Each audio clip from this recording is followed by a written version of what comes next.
Searching for greatness in a sea of the dying and shameless, a sea of the aimless. I don't wanna be one of the nameless. I'ma wake up with the mindset that one day I'm gonna make it. And I don't think I'll be fine if I don't break my limitations. Don't try to stop me, I exist to write my own story. I'll make a decision if I want some peace or if I want the glory. Yeah, don't want a life that is complacent or possibly boring. I just want a life that is worth every day exploring. My whole life I just wanted someone who would notice me. My whole life I just wanted to be somebody to be. Yeah, I just wanna be great. Yeah, I just wanna be great. Yeah, I just wanna be great. Yeah, yeah, I just wanna be great. Yeah, I just wanna be great. Yeah, I just wanna be great. Yeah, yeah, yeah, yeah, yeah.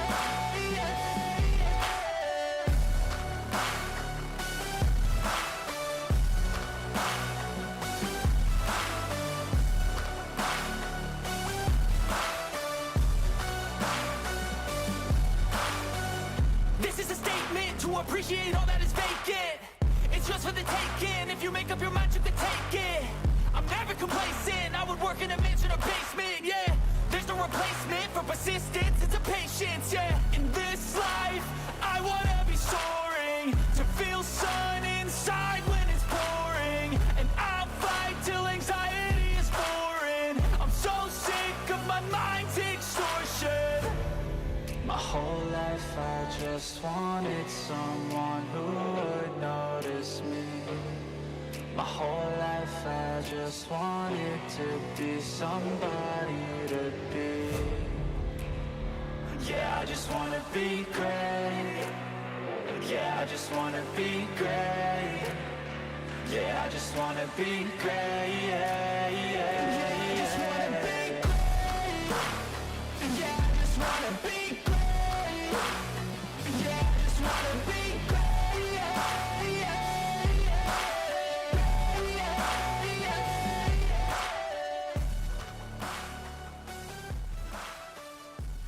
The 1 mile track known as Rockingham, North Carolina Motor Speedway. We welcome you in tonight. The penultimate round of season number 5 of the All American ARCA Series presented by Whiteriver is here as we get ready for 200 miles of racing around this 1.017 mile track known as Rockingham.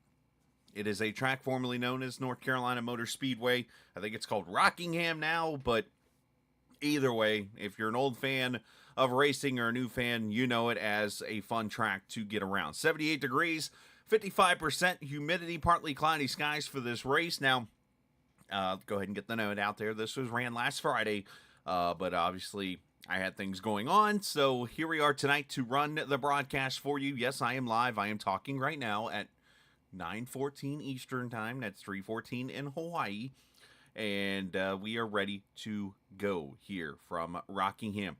Let's look at the points. Yes, this is the point standings going into this race.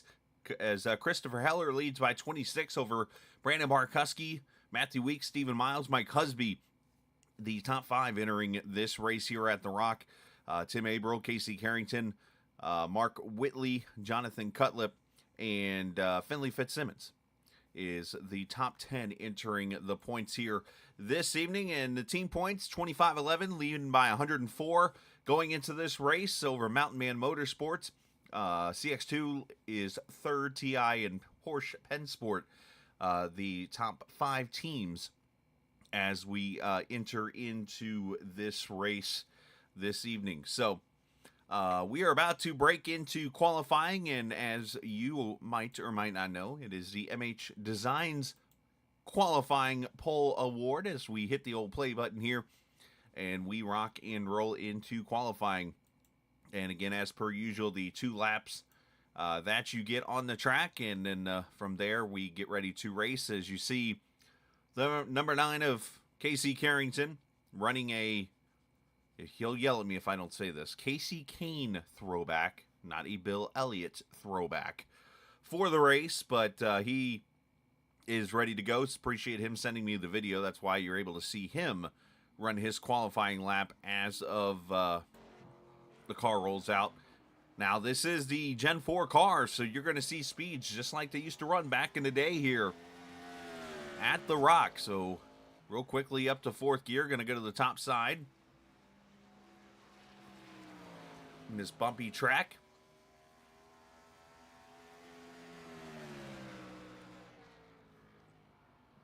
And down into turn 1, want to roll right on that yellow line and be very careful coming up the track because that turn 2 wall will reach out and grab you. Down the back straightaway into turn number 3. I did that to tick you off, young man. All right, across the start-finish line, let's see. Casey is... I don't see him on that board yet, so... Oh, there he is, down in 16th, 24:37. Yikes. And he spins out lap 2, so he'll start 16th. Goes around, does a little 540 there. And just like that, qualifying is over for him.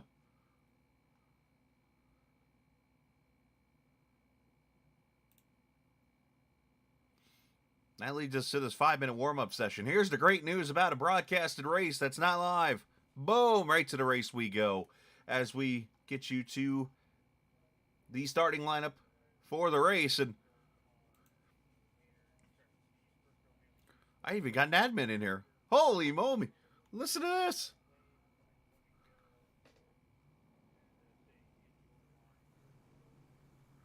Start finish line unless you are avoiding a crash.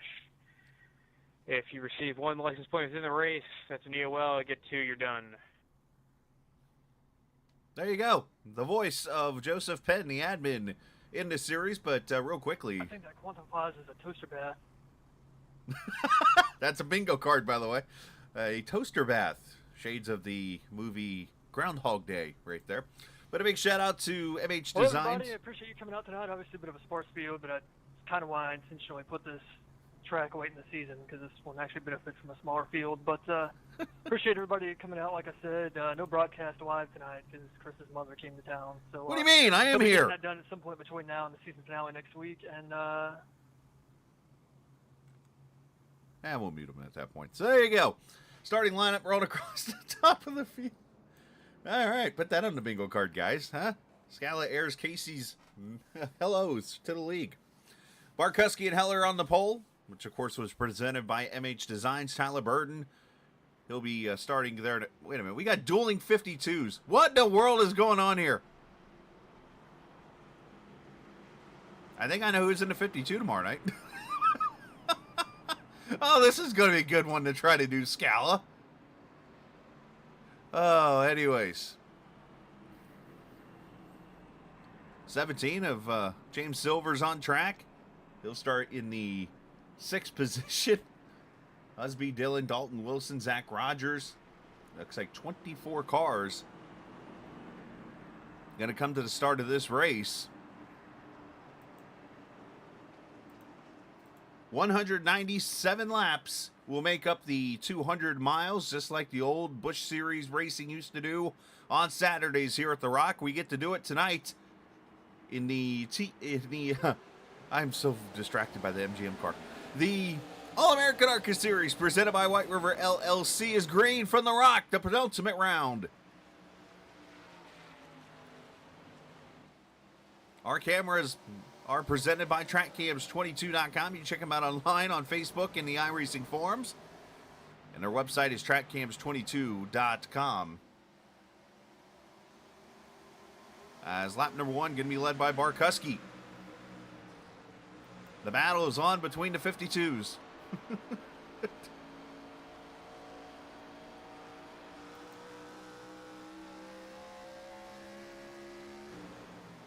Tell him to load it to his car.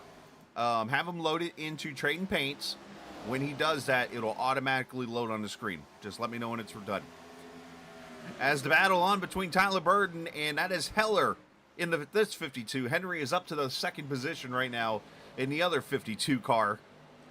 And I guess that kind of leads me to the breaking news that I was going to drop during this race tonight. The fact that Heller's not going to be at the race tomorrow night, which when we show the points later on might play a role. Just saying. So you can see already how slick this track is. You saw loose. The 52 got there in 3 and 4. And there's a battle for the 8th position here. That's Tim Abel under attack. Zach Rogers right there going by. And the 12 right there behind him of Josh Dillon.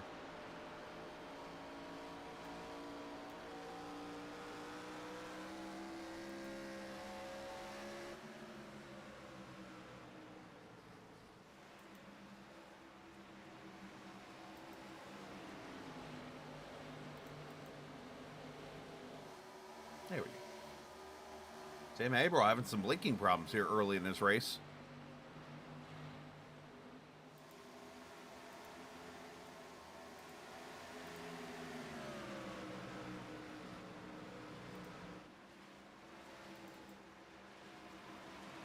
So this is what I like about this Better TP app, as it's called.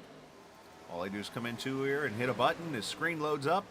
And watch, you'll see paints start to switch up if whoever's running certain paints or whatever. As we see a pass for the 3rd position as Zach Henry starting to fall back a little bit as he's fallen back to 3rd, and now a battle for the 3rd position with Tyler Burden in the inside there in that 36. Matthew Weeks there behind him, 2.7 seconds back with James Silver. Stephen Miles right there with him also. This track, very notorious for going all over the place. And what I mean by that is you can run all the way from the yellow line all the way to the top.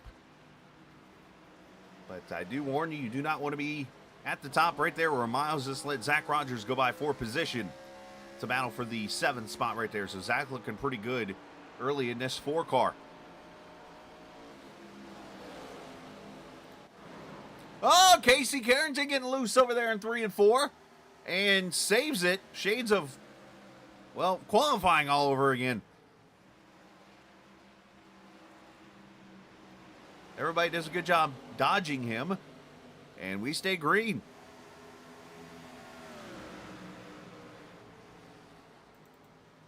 Let's see what happened to the 9. Did he hit a banana peel or something here?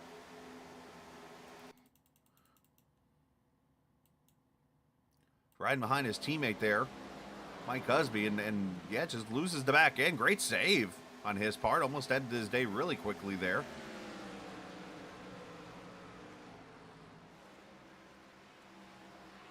And trying to do an impersonation of Bill Elliott, apparently. Bill won his final race in 2002 at this track, and here's the really interesting part about that race. He started dead last in that race and won. And if it wasn't for a blown right rear tire at Homestead, it wouldn't have been his last career win, but we won't get into that. Barkuski leading by 1 second so far. Zach Henry back up to the 3rd position, holds off Tyler Burden, and like I said, Weeks and Hi-Ho Silver, Zach Rogers, Stephen Miles, Abel Dillon, your top 10. Everybody pretty spread out here.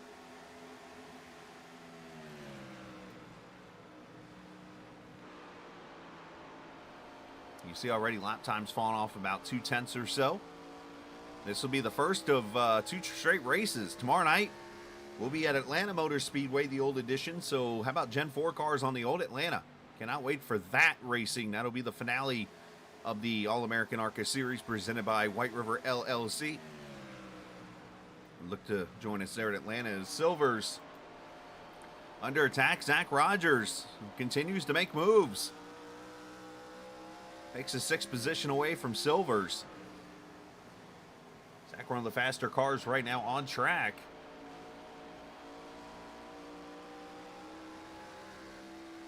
So Brad Delph in the 14 car did not make the start. 24 cars strong here.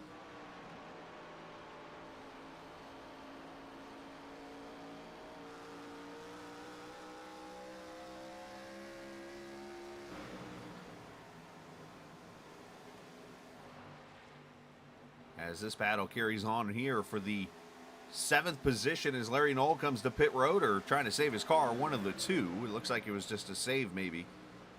And he carries on. There's Averill, teammate to Miles outside. And very tricky to do right there is take that top side here at this track. So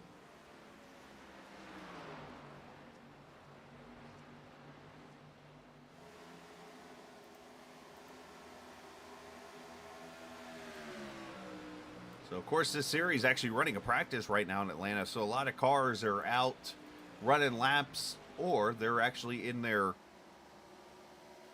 hauler or tour buses or whatever, probably watching this broadcast right now.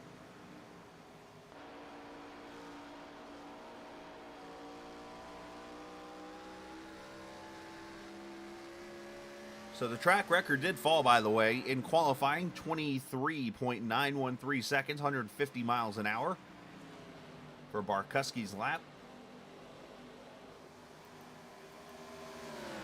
As Averill and Miles continue to battle down here for the 8th position.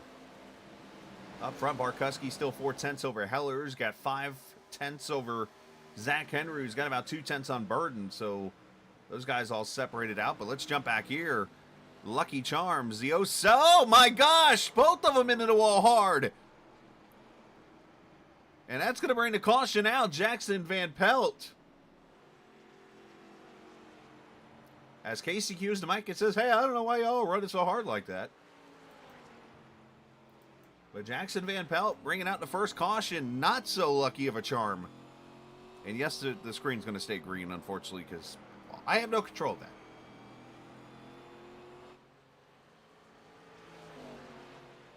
I think. Now I can put that yellow line on it there, but hey, look, there's that. I mean, I could do that, I guess. Yeah.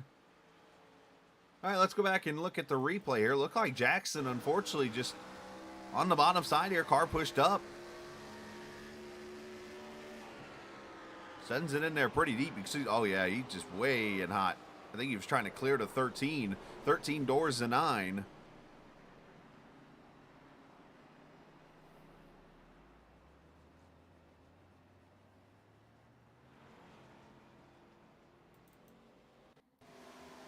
Let's watch it again, and in tribute to the soundboard in the All American ARCA Series Discord, we give you this.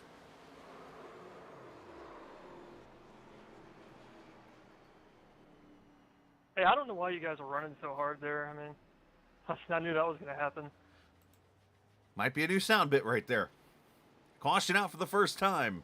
Oh, I thought Van Pelt was going to hit the barrels.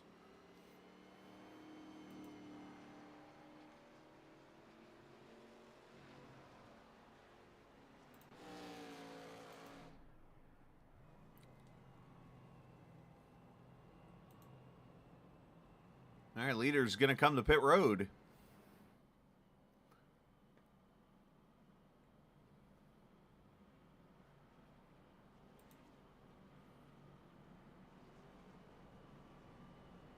And it looks like everybody's pretty much staying out here.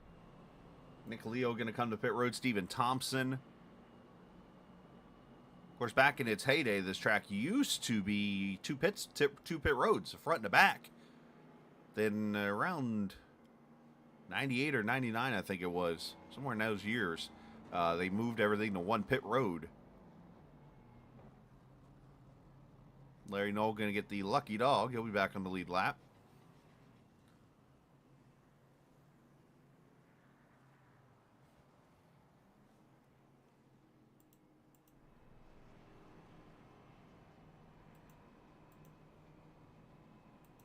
So while the caution is out, looking back at the history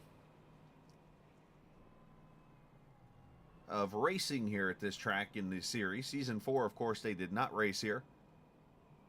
Season 3, though, Zach Rogers went to victory lane. Casey Carrington won the pole for that 200-mile race that was ran in early May of 2022. Something tells me that something interesting happened after the race that night. Season 2, no Rockingham race. And of course, in the Summer Series, well, they did run it back here. So here they ran a straight up 200-mile race. Christopher Heller was on the pole for that race, with John Eckert going to victory lane July 9th, 2021. So this is the third trip, and we'll see if we get 3 different winners here tonight.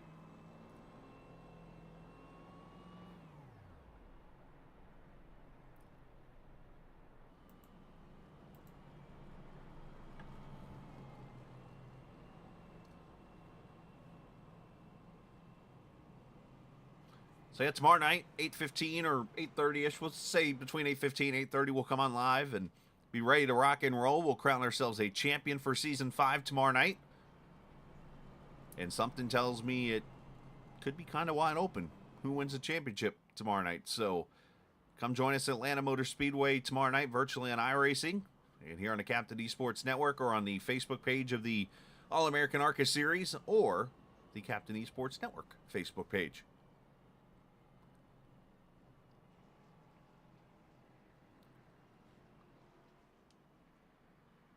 So, to pay tribute to the old school racing here at the Rock, caution was out for Dale McCowart spinning out in turn 4. Man never won a race, but he never lost a party. So Jackson Van Pelt stays on track, but unfortunately loses a lap with his damage. And will start in the back, probably for fault of that wreck. I didn't hear the admin actually say who was at fault there, but I'm pretty sure sliding from the bottom all the way up to the South Carolina border will get you to the back for causing a yellow.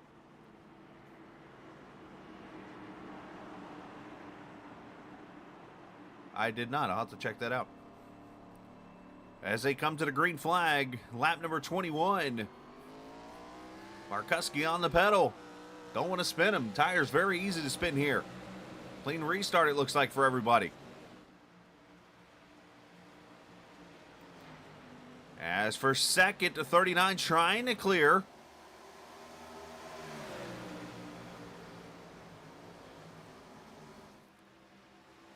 And Henry not able to do so yet, but Heller's there. Here comes Tyler Burden, having probably his best run of the season, I could easily argue.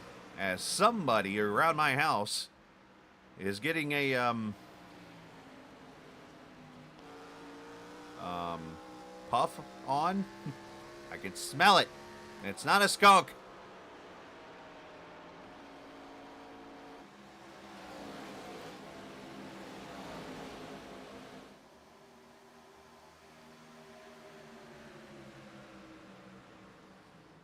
As battle here is the 12 of Josh Dillon underneath Stephen Miles. You see Husby down there clipping the apron. You do not want to do that at this track, especially there in 1 and 2.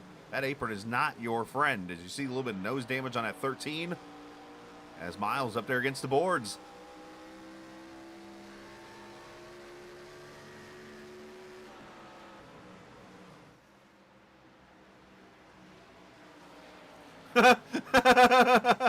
No, I did not.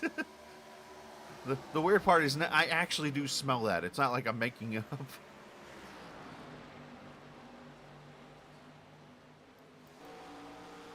Dillon running that bottom side, trying to save some tire. Here comes Carrington there in that 9 to the outside. They'll make the move for the 12th position. Carrington had a conversation with somebody during that caution, asking if he had damage on his car.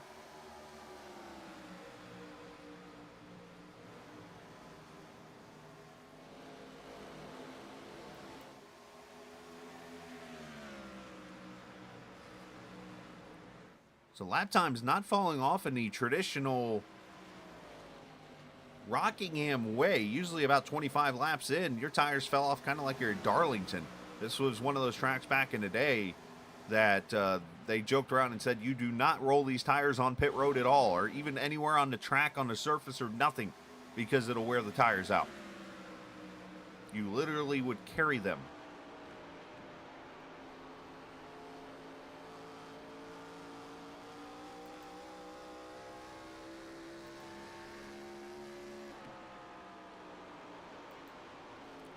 We look back. See, Burden has gone by Henry for third. Heller trying to get to the bottom side of his teammate here.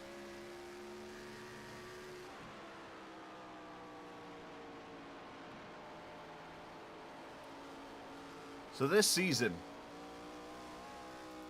it has been a pretty historic one for this series, for the All American ARCA Series, presented by Whiteriver LLC. And I say it for this reason. Never in this series history have we seen as spread out of a list of winners, basically. Almost NASCAR-like, if you will.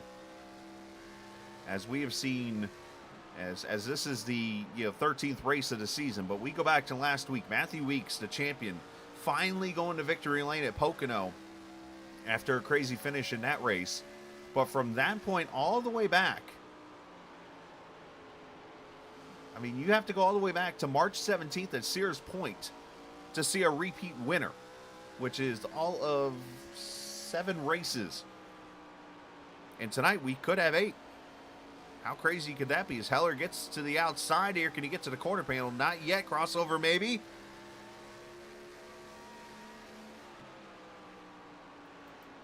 But I mean, there was a series we used to broadcast. I won't mention names or anything like that, but on Wednesday nights, it is the closest thing to anything like this, and that was when they went all the way to race number 11, I think it was, before they had a repeat. So as the 52 gets loose, and all of a sudden here comes Tyler Burden. Running the top side like he's at Winchester or something up there in Indiana where he's from. Or Salem or something like that. Heller got very loose, and you saw the 36 just run the boards and make that top side go to work. I mean, you go back in the day and watch a race here at the Rock, they used to say that the cars drove themselves. You just held on for the ride.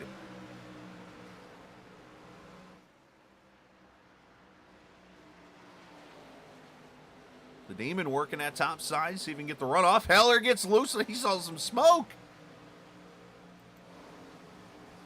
And he had to get out of that a little bit. Rogers going to go by for 4th, so Heller might have to cool down the right rear of that tire.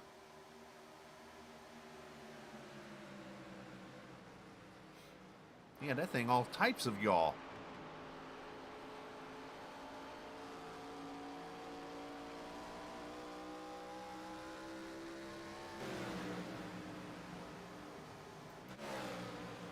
Pop quiz. We know Bill Elliott won the second to last race here. Of course, Matt Kenseth won the last, but who was the last driver to get their first career win at the Rock without looking anyone? As Burden goes to the front, passes Barkuski, lap 35, goes to the lead. So now those 25-11 cars kind of falling off here as the tires wear. Here comes Rogers into the picture. None of these guys took tires. It's straight up wear right now coming into play. Of course, Casey Carrington will answer here in about 3 seconds.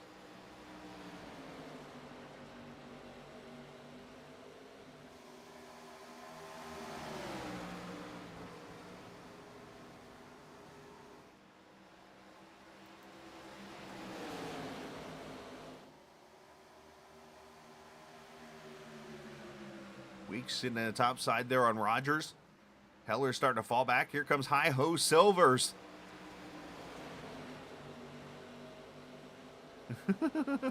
It was Johnny Benson. It was Johnny Benson. Though I could argue to Johnny Benson. Oh, Heller gets ran over. Looked like Christopher Heller might have gotten a little looser or something in the corner. 17, nowhere to go, and gets into the back of him. Second caution comes out. That was a Heller of a wreck.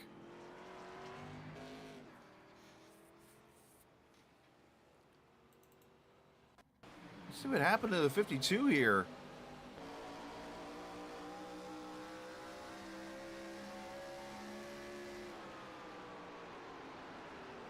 You know what? Okay, he got in there pretty deep. And it looks like the back end was starting to come around. He had to go chase it up the hill. And unfortunately, Silvers just had such a good run going in gets into the back of the 52 here, but watch real closely. You're going to see the car kind of dog track its way up. Right here, sends it in, and he just had to get out of it and contact. You see Mike Husby got a part of that also.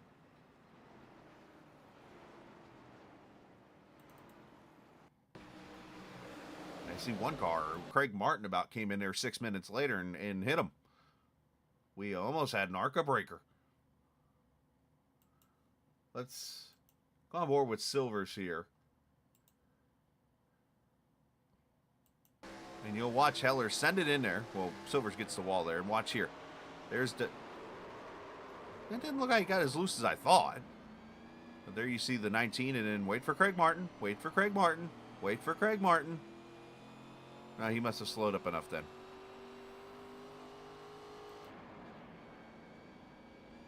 Let's watch from Craig Martin.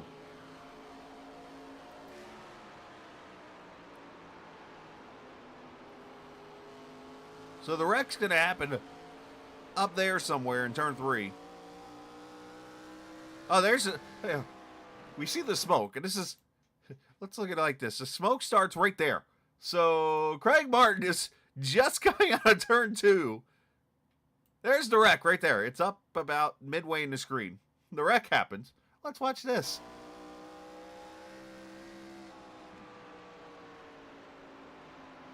Hey, Craig, there's a car in the middle of the track. Craig, there's a car in the middle. Caution's out.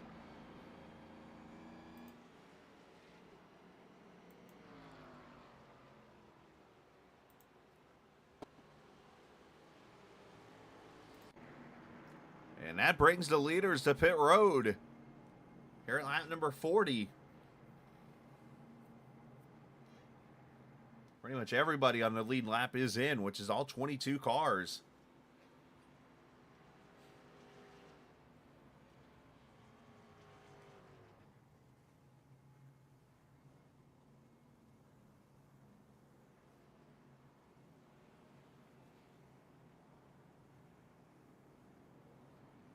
Looks like everybody taking tires and fuel, and Burden going to win the race off pit road, followed by the 25, and in the 11 there, Matthew Weeks.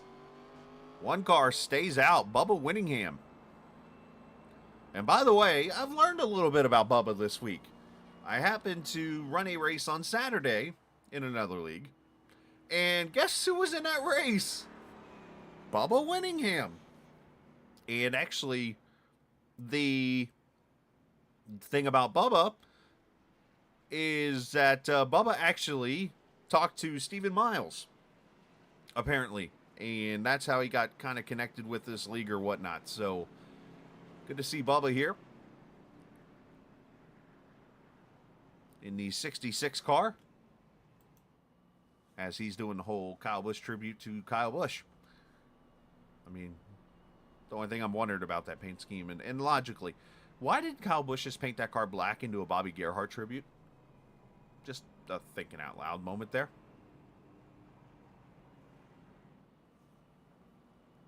I mean, we all know Bobby Gerhart was a legend at Daytona.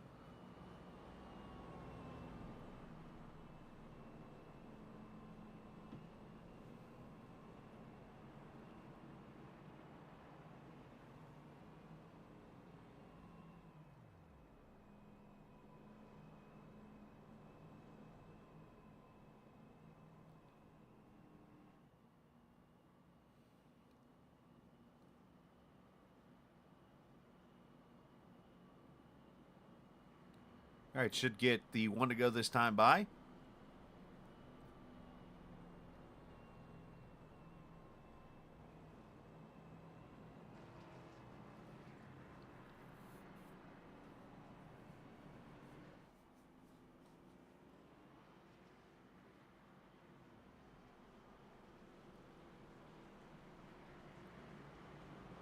So, of course, we got the race tomorrow night at Atlanta, and then after that we will wait until August for season number 6, but will also be the continuation of the 2023 season. It's like the summer break, so to say.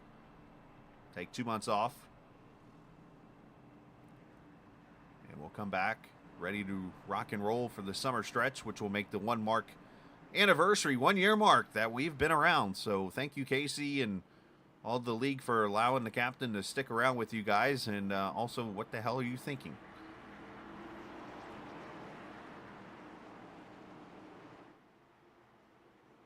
I mean, I could say that tonight's my last broadcast. Well, never mind. I think you've heard that before here. Anyways, green flag back out lap 42.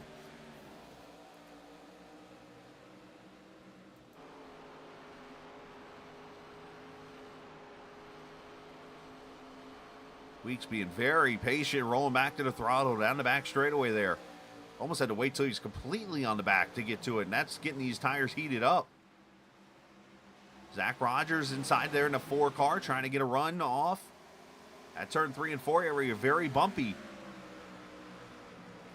As Burden, 0.8 of a second. Slow that cat down.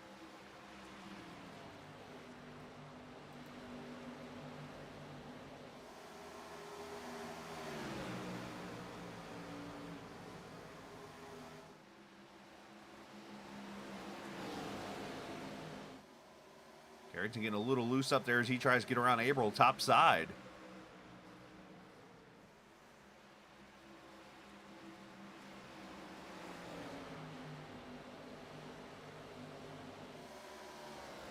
Casey in a little bit of a TI sandwich as he's got Miles and Bryson there behind him. And then his teammate of Mike Husby there behind him. Now, Zach Henry, not sure what happens to the 39, but he had a pretty bad stop. 3 wide back here. Josh Dillon and that 24 car, that is Stephen Thompson. Nick Leo here, Kyle Hall. All these guys, 2-3 wide racing.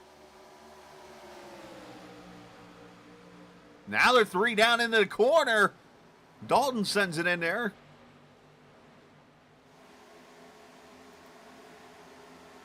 There's a little bit of room with 3 wide here, but not terrible amounts.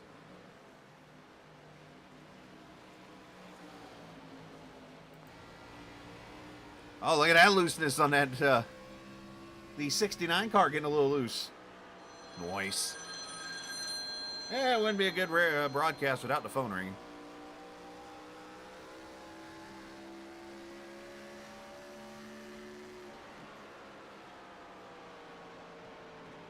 So Burden up by 0.3 right now on Weeks. Barkuski about a second back. Zach Rogers. And then Carrington now up to 5th as he has gone by Tim Averill.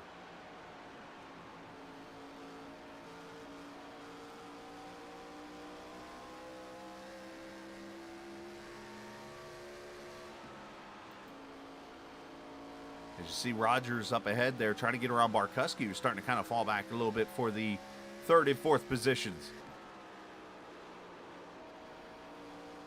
That's the funny part, Case. They're actually, I mean, I can do it, but there's no, like, turn it up cameras for this track.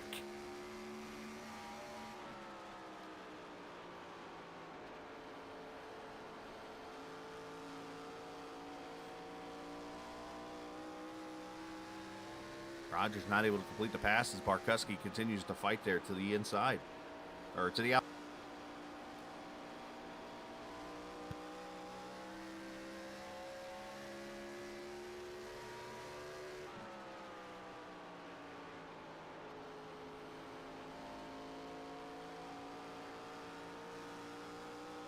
Good battle here for 3rd and 4th as you ride with Casey, who just watches the battle.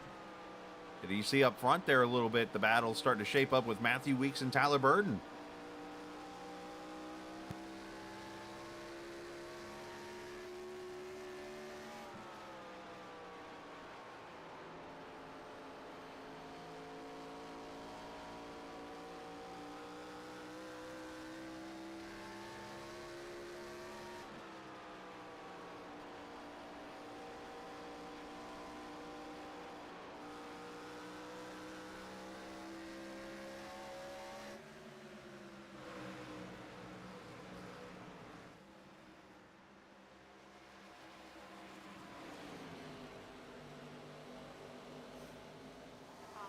So you see Carrington now starting to get caught by Stephen Miles in the 1 car. And then you got Zach Henry who's starting to catch Miles here. So we're starting to get a little bit of a battle right here around 2nd, 3rd, 4th, 5th pretty much the whole pack here. 3rd to 8th, it looks like.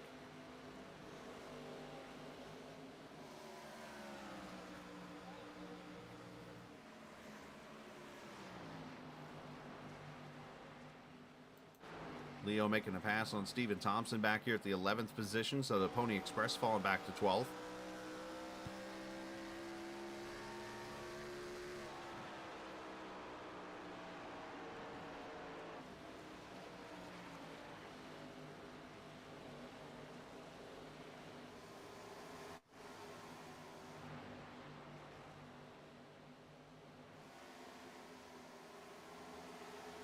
Henry get a little loose there off the corner. You see Bryson there behind him in a 15 car.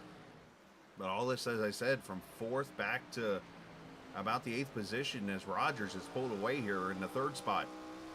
He's about 2 seconds back and running lap times about as fast as the leader right now.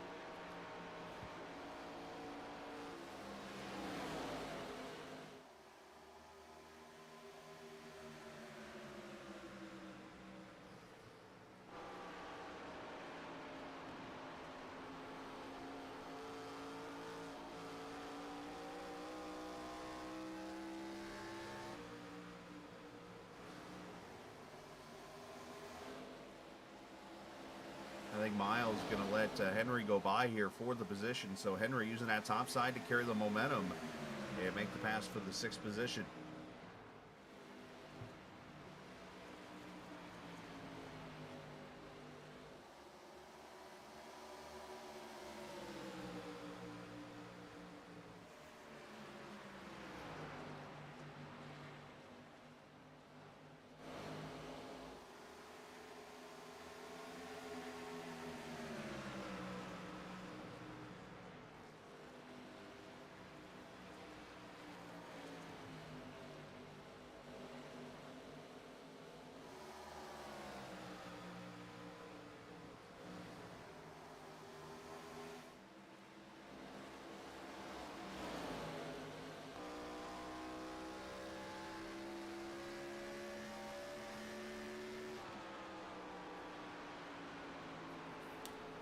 So he's right on board with Miles, watching Carrington now under attack from Henry. The lead still in Tyler Burton's hands with 0.2 of a second over Weeks. Barkuski has fallen back to the 4th position.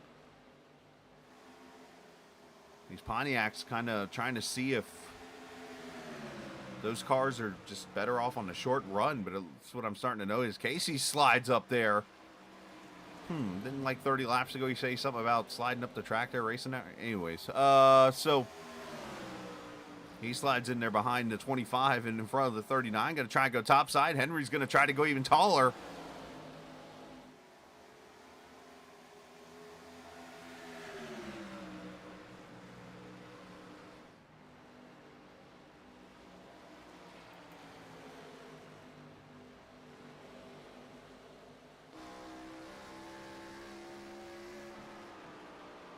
Obviously, the back straightaway a lot shorter than the front straightaway. That's why you hear the RPMs kind of ranging a little bit different. And not to mention turn 3 and 4 more of the sweeping corner compared to 1 and 2.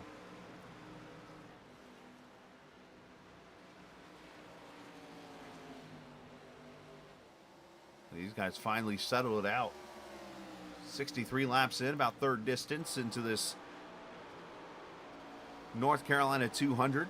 Here at the Rockingham Motor Speedway, or North Carolina Motor Speedway as we know it as. Of course, back in its heyday, this track used to host a 500-mile NASCAR race, and it was one of those plenty of times where you could easily start the race, go take a nap, come back, and you'd still be at halfway. And then, of course, back in the mid-90s, they swapped it to a 400-mile race, and they weren't taking so long anymore.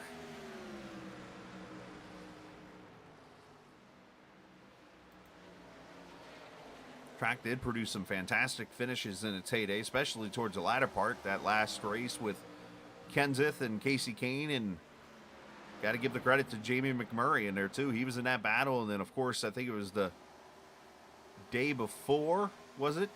The Todd Bodine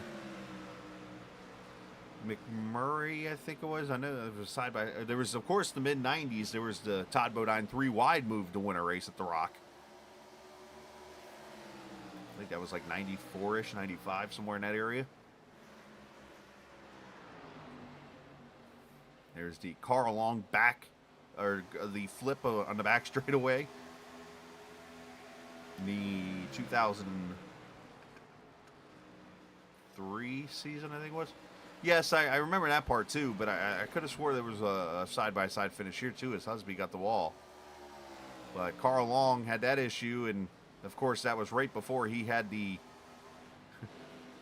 engine issue that apparently, I don't know if NASCAR let him off the hook or whatever happened, but basically Carl had to race the rest of his life, and still is, to even come close to paying it off as Whittingham goes a lap down there. Back here as Carrington looks underneath Henry here. Yeah, it's funny you say that, because if you remember, McMurray had never won a NASCAR race, and then he jumps into the 40 car when Marlin broke a vertebrae or something in his neck, wins the second race out in that car, and then after that goes to victory lane like 3 out of the 4 races here. And then I think he wins at Atlanta and a couple other tracks. It was like all of a sudden McMurray came alive.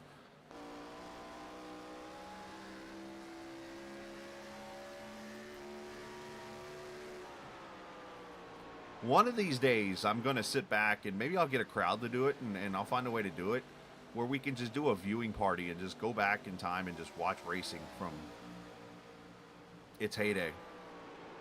Like go through like season after season and just like pick a night maybe. Maybe that's the night we do or something. Be kind of cool. As Miles drives it all the way down to Gastonia to the inside and lets Bryson by.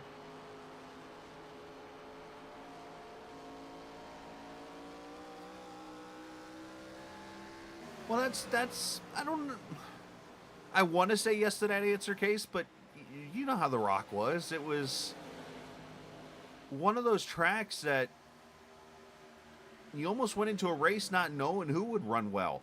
I mean, you go back and look at Bill's track record, and I'm talking about Elliott here,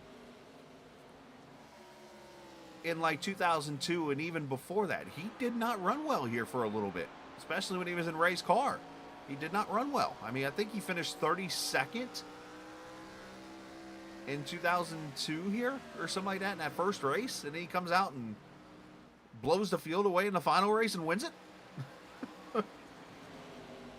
Oh, and that last one, absolutely, he was faster. The mistake he made is he went to the bottom, I think it was, and he got tight off 2 one lap, and he just lost all the momentum. Speaking of momentum, Tyler Burden leading here. Leads the most laps he's led all season. All in one race here. As he looks to put a lap on Van Pelt in the 07. Matthew Weeks still sitting there trailing him. As Bubba Whittingham comes to pit road, unscheduled pit stop for the 66 car. I mean, it was like you knew, obviously you had your cast of characters back in the day. You had your Jeff Gordons, your Jeff Burtons, Bobby Labonte's, Tony Stewart's, those guys. But here's another example, 2001. Obviously, yes, there was the passing of Dale at Daytona, but did anyone, you cannot be legit right now and say that you knew Steve Parker was going to have a good run and end up winning that race at the Rock. Nobody had a clue. I mean, obviously, the way everything went, you could see it happening, but... And that's not to down-talk Steve Park. Oh, Matthew gets a little loose off, too. As Casey clarifies with me, by the way, 55 laps on a tank of fuel. They pitted at 39 to 40 when that caution came out. So you do the math from there. That means another 20 laps or so. They should be on pit road, which would be right about the halfway point of this race.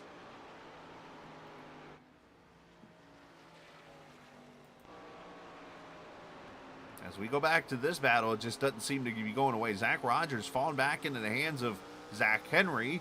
And then Carrington and Bryson, 3rd, 4th, 5th, 6th, 7th. Heck, let's throw 8th and 9th in there, all within about a second and a half of each other. who had Johnny Benson winning a race here in 2003.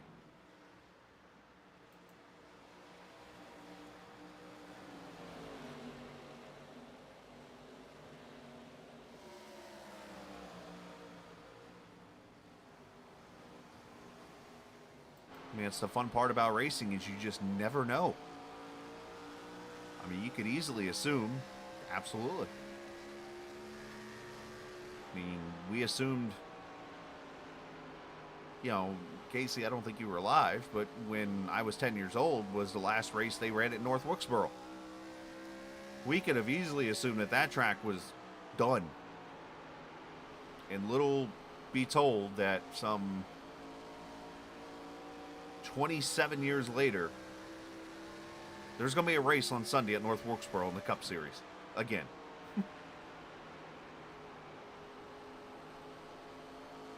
Now, I think that does good for this track. And I've spoken about this before. There was as you see Rogers starting to fall back here. Tire wear, I think, is coming in for him. That loan, bonus, whatever you want to call it, that was the bill. I'm just a bill. That was signed by the government there in Carolina that to put out the loans or whatever to the tracks. I think if we see the racing as Carrington climbs to the top here on Henry, I think it opens the door for potentially this track right here to come back and get put on the schedule. And wouldn't it be ironic if 20 years after, or not 20, I'm sorry, let me get the math right here. 23, 2003. So, yeah, we'll call it 20 years. So 20 years after running its final race at this track, that all of a sudden Rockingham has a chance to replace, wait for it, the track that replaced it, so to say, on the schedule. Kind of weird. I mean, North Wilkesboro pretty much did what it did to Texas. If you go back to 96, 97, North Wilkesboro's race went to Texas. And here we go 27 years later, and Texas is being replaced by North Wilkesboro. Who would have thought?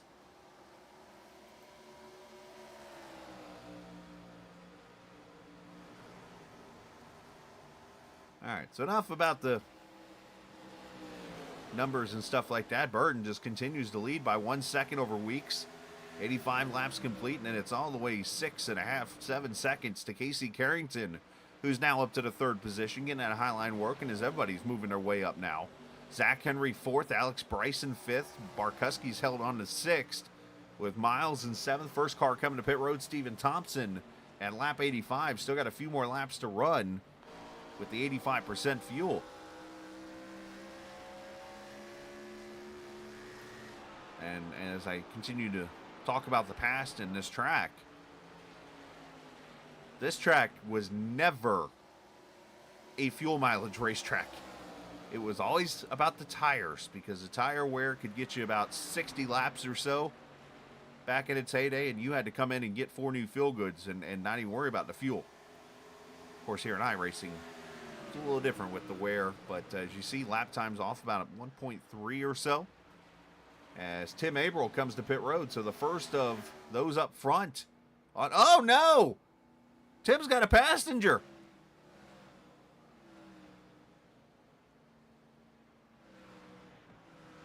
And I'm not talking to Elmer Fudd.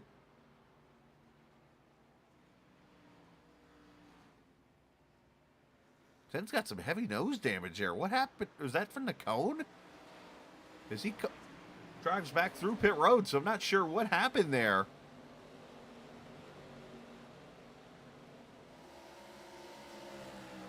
Everyone's got some damage. Something has gone wrong here with the 3 car.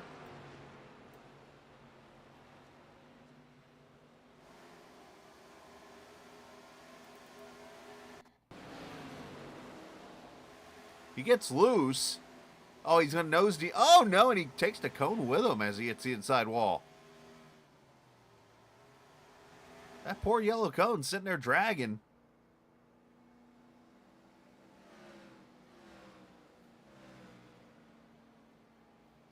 I have to check the rule book. I know in some leagues, when you spin on the pit road and it's a self-spin, that it is not a clearable penalty. You'll have to come back. But I'll have to check again with Case, and I'm sure he'll answer me here in a second. But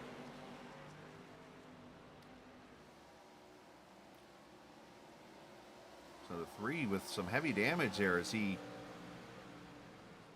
spins on the pit road.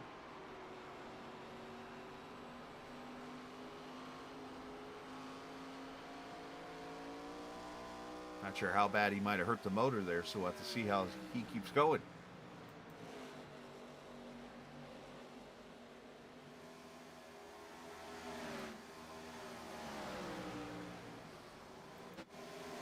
Mike Husby under attack as he gets passed by Nick Leo as Craig Martin just made a pit stop. Husby the winner at Talladega in this season. Nick Leo still looking to get his first win. And with the April spin, by the way, that does play a role in the Rookie of the Year standings, which last checked was being led by Stephen Miles. Of course, we'll have all those numbers for you tomorrow night and get you ready for what is likely to be a very close Rookie of the Year finish. As there goes Thompson by on those 4 fresh balonies.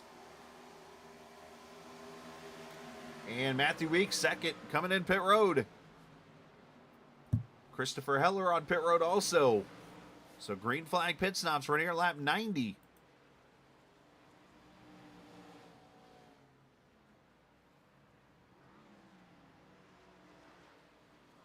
As Carrington comes to pit road, Tyler Burden staying out. If I'm Tyler, you got to be on pit road like pronto as soon as Weeks made this move.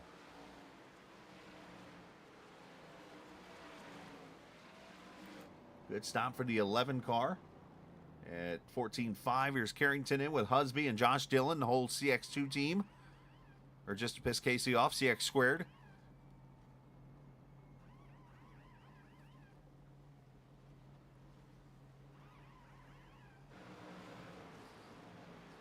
And Case rolls away.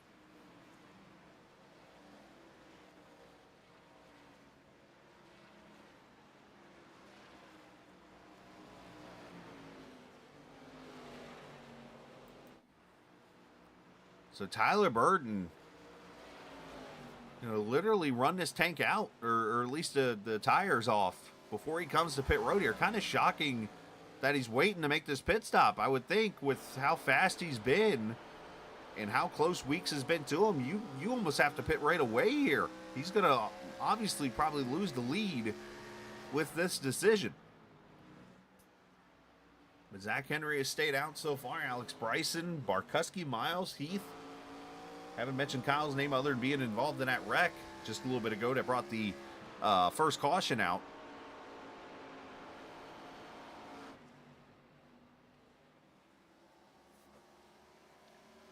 As Leo, Zach Rogers, Kyle Hall come to pit road.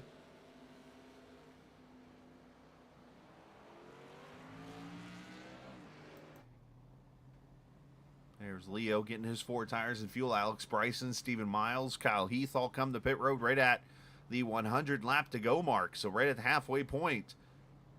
This North Carolina 200.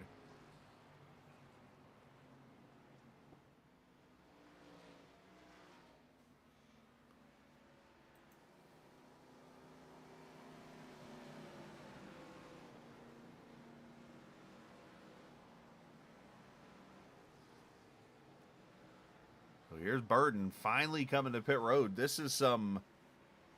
Let me look at the numbers here really quickly. Weeks came to pit road at 90, so about 7 laps later. And let's see where Weeks comes out here on the track.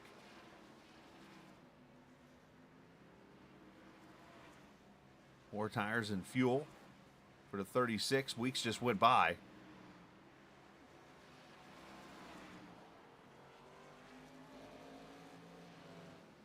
And there goes Carrington by for second right there, or what will be second.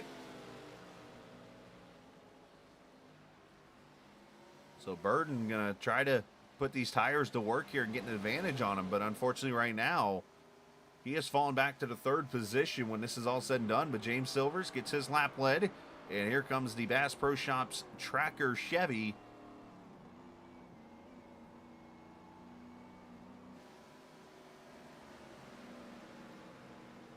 I'm still trying to figure out why James Silvers is not sponsored by, wait for it, Long John Silvers.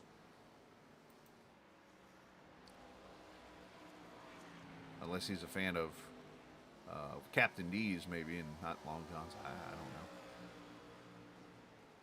For those who don't know, Captain D's is a restaurant, kind of like Long John Silver's. Not named after me, by the way. And I was not named after it.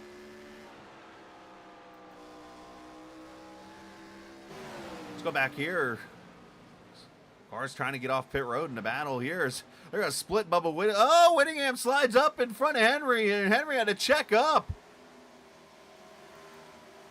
That's going to kill his momentum. Here comes Barkuski to the inside. Rule number 1 is a lap car. Always be predictable.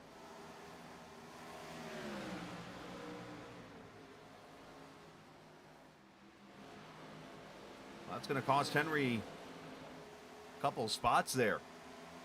As Kyle Heath holds on to the 8th spot right now with that little bit of nose damage, trying to get a look. Actually, it looks okay now. He must have put the plunger to it.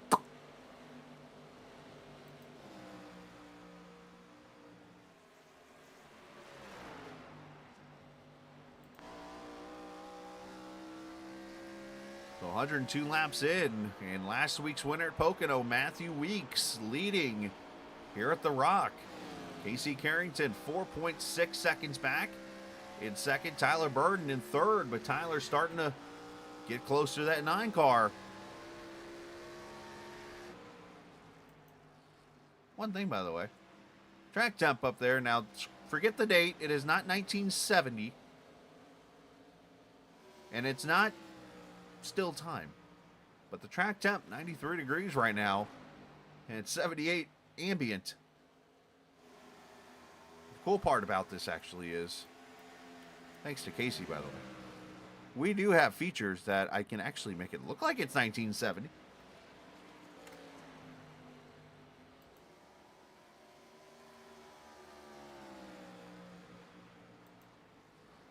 Well, that's more 1940.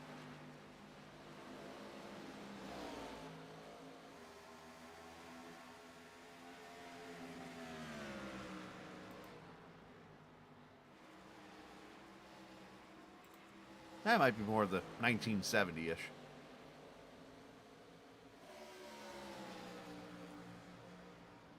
Gonna work on the tracking.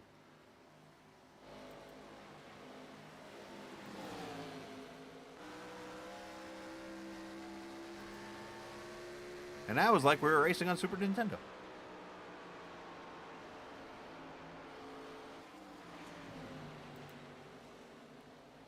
As we're back to normal.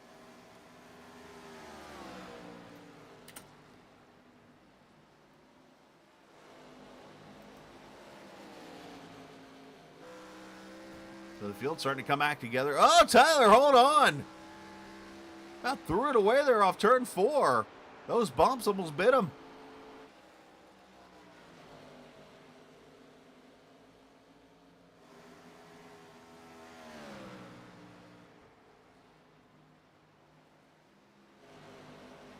Great save on his part, but he's going to have to collect his thoughts, 1 and 2, get those tires cooled back down. But while this goes on, let's jump back here because we are starting to see a fierce battle amongst teammates.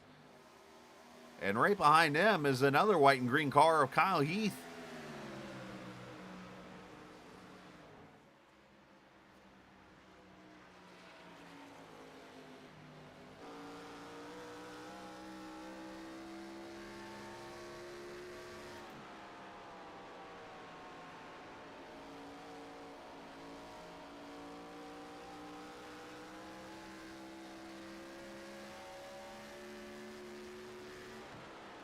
Side note for those who are got a AI guy in my Captain Cup series, we are going to be doing the 500 coming up Saturday night after I'm done with a league race. As that's a 99 John Kreidler going to lap down. I know we've been waiting for a week or so to get that race in with things happening, but finally, we'll get the season kicked off with the Captain Cup 5. Oh, Miles about runs over the 07.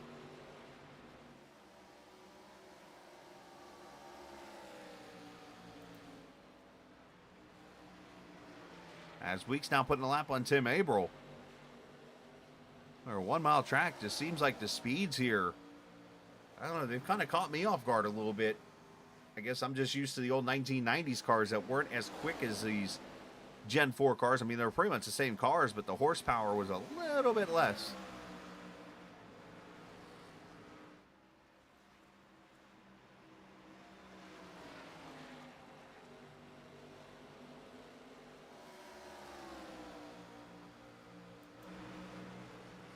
As Bryson makes the move on Husby back here for the 5th position.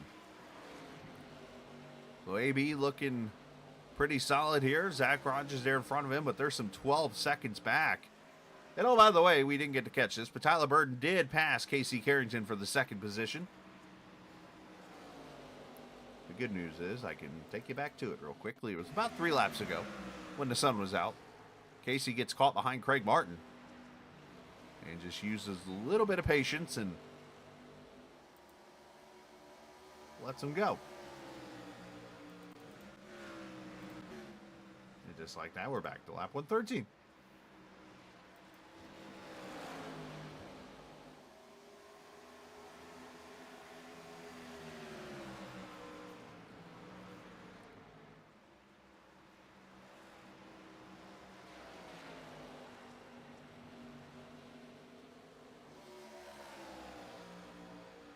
'84, make that 83 laps to go.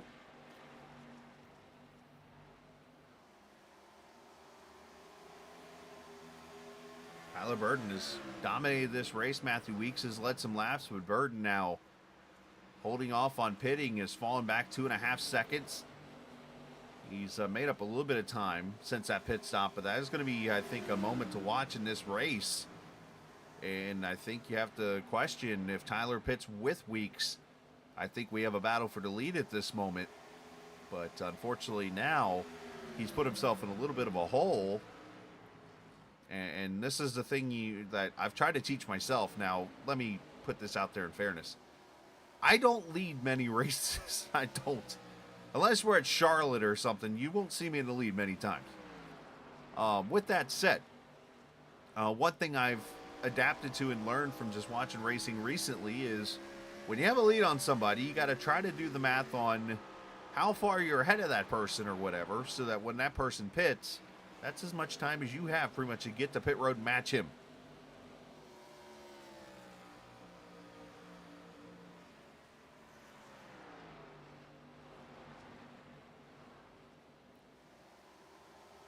And I'll just say this, next week when I run my 600-mile race, that it's the one race that has held me back every year on iRacing. I come so close. One of my favorite tracks. And yes, I will stream the race.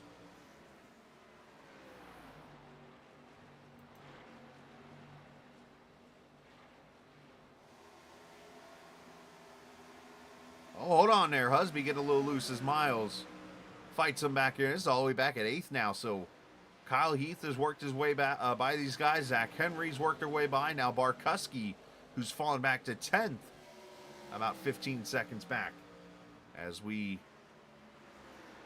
are about 20 laps from making this a 100-lap run. Great racing here, only 2 cautions.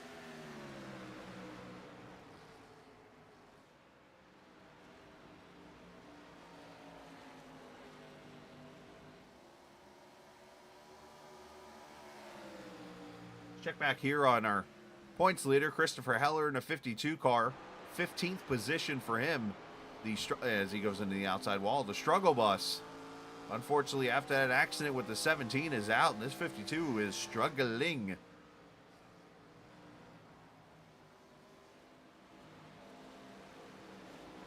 Yeah, a little bit of left rear damage. That's not helping things. Looks like the back end pushed up a little bit.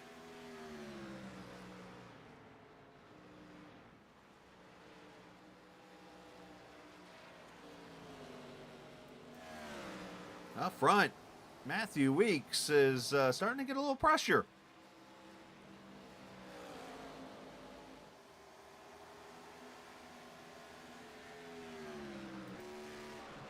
That red and white car, that is Tyler Burden. Got it down to 1.7 seconds. As Stephen Thompson comes back to pit road.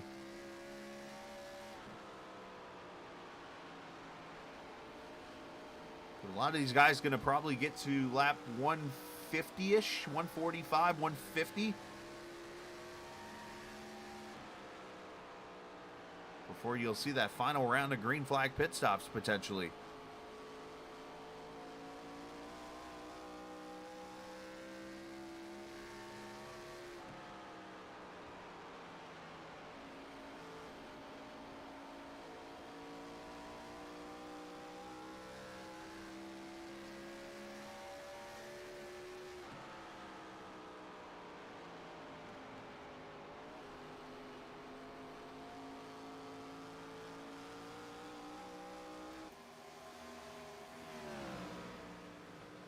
While we keep an eye on this, Josh Dillon and Nick Leo here for the 11th position.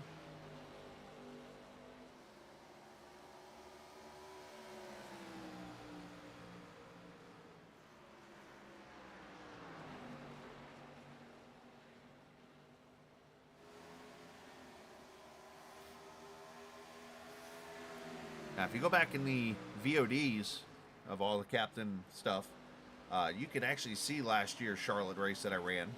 That was going so well.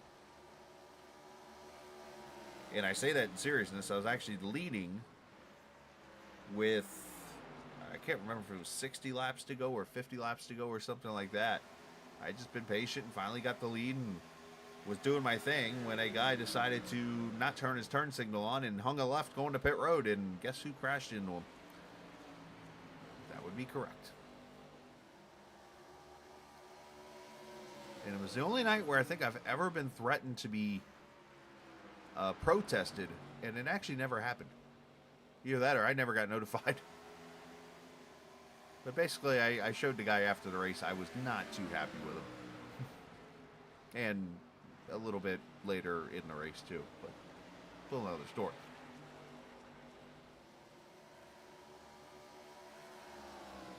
The best part of that race was actually there was my car paint had the number 5 on it. That's the number I've raced, and there was actually somebody in that race using the number 5, and it was a guy I've raced with before and knew pretty well. We were in the same Discord.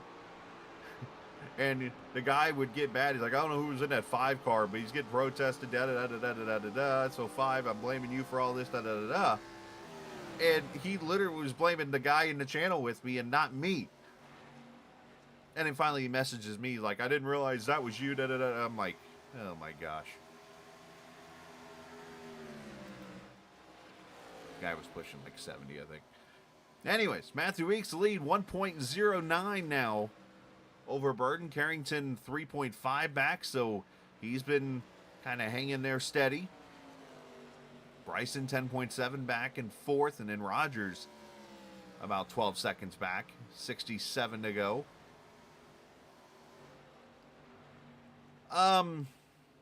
Well, I could give you the quote from Happy Gilmore if you want. He shouldn't have been standing there.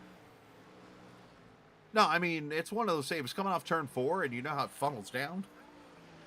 And it's, I think if I would have thought about it more, I probably would have went and knocked the wall down instead of him. But it was one of those where I don't think if I go back and do it, I would not be able to have. I don't know if I'd have had the time to go knock the wall down.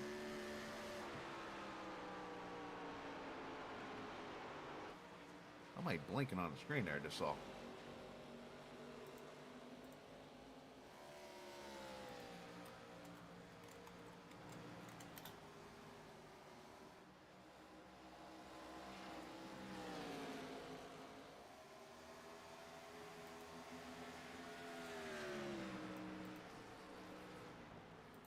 Oh, and the words that were coming out of my mouth that night. Whoa!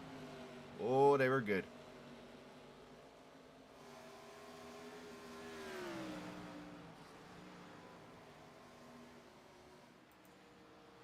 were some good stuff.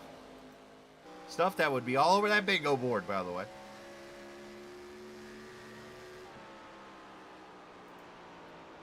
We watch Matthew Weeks, still about a second. I have noticed that Matthew's been kind of stuck behind that 17 car during this run. As I see Dalton Wilson on pit road. That's a unscheduled pit stop. It looks like he's going to be there for a little bit. Not sure what happened.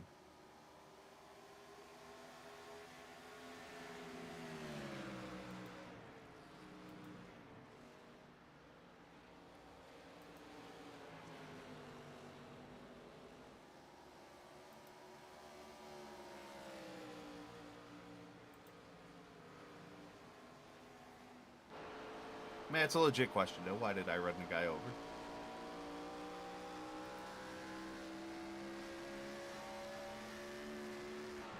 You know what the great news is, by the way?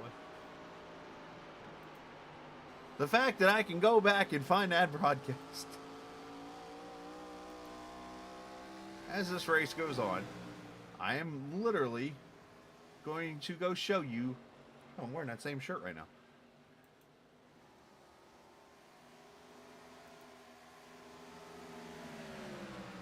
That's kind of creepy, actually. Alright, there's me with the damage.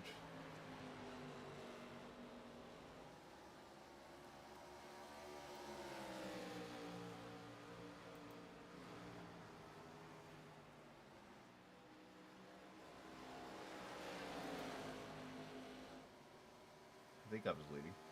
I remember leading in the race. But anyways, speaking of leading, Weeks lead down to 0.8 of a second.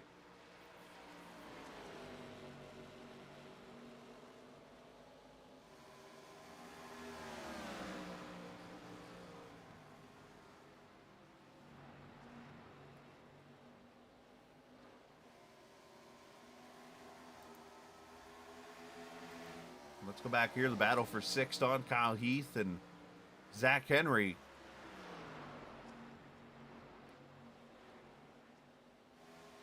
Heath having a great run after getting involved in that accident a little bit ago.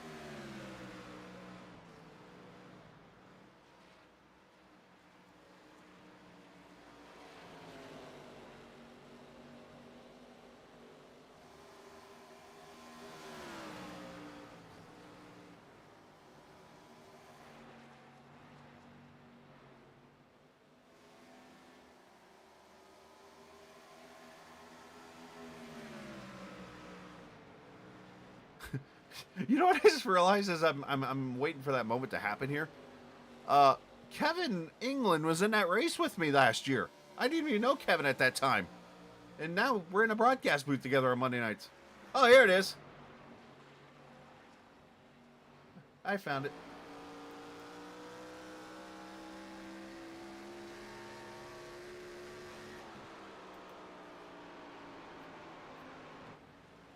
So 56 laps to go. Burden catching Weeks. This gives me an opportunity. Oh, geez. Let's get this off my screen. Slide you over. We'll go theater mode on it. And we're going to let you... This was the race last season at Charlotte. I am obviously in the car. That is my ugly face up there.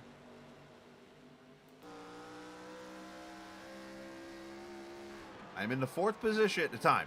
And in the middle of pit stops, I think. Where were we at? Lap 291. 109 laps to go, and this guy just decides, oh, I'm going to park it. Oh, I did hit the wall instead of him. Never mind.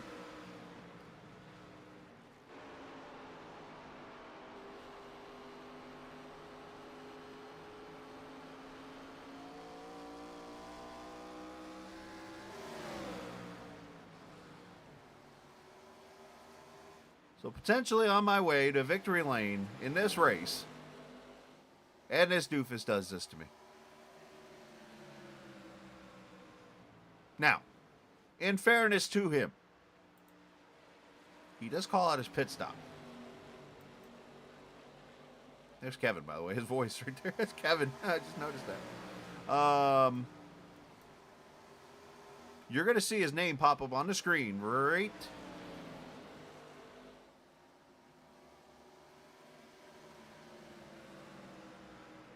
Sykes right there. That's him calling himself to pit road.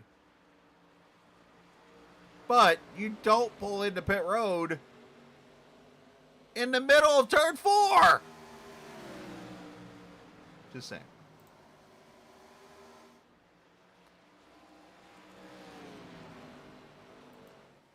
I'll have to ask about that. But like, do you remember that race last year? I was in it with you. All right, so pit stops are starting here, by the way. Final round of pit stops for some cars.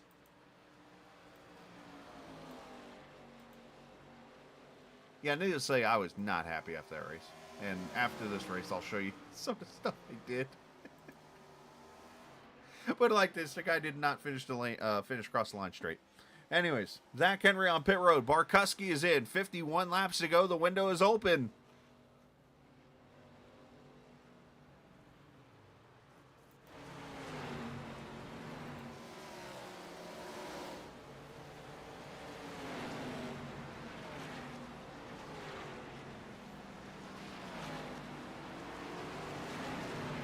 I'm about to show Kevin that video. I didn't realize he was in that race with me.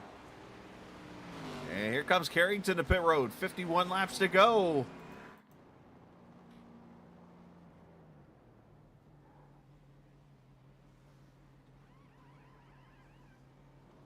As Matthew Weeks comes to pit road, Tyler Burden takes over the lead.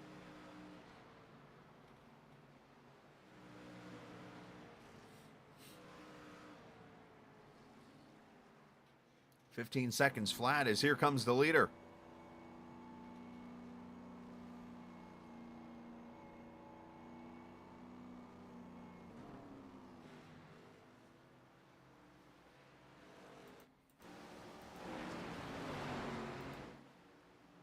Not a good pit road view. Oh!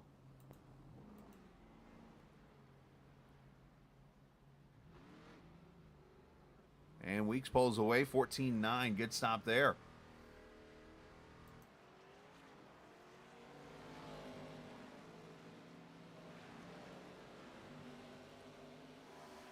And now we get to see where everybody cycles out. Look at Carrington, top side, right around Weeks. So there's the undercut as the 9 goes to the front, passing the 11. But here, once again, Tyler Burden staying out.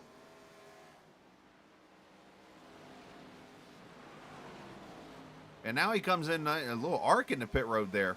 A little bit of right front damage on the 36 I'm noticing right there.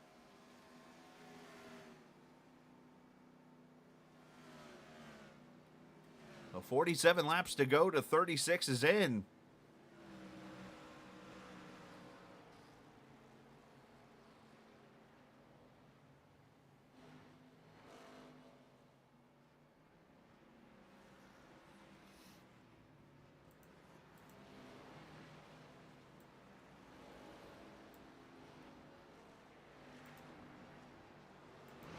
Pit road always shows my cameras off. There you see the 99 of Kreidler leaving. 4 tires and fuel for the 36. At a 14.4. Good stop. Probably short field, I'm assuming here. And let's see where he comes out, though. Look at all this time he's losing. Going to be 4 seconds, 5 seconds back now from the lead.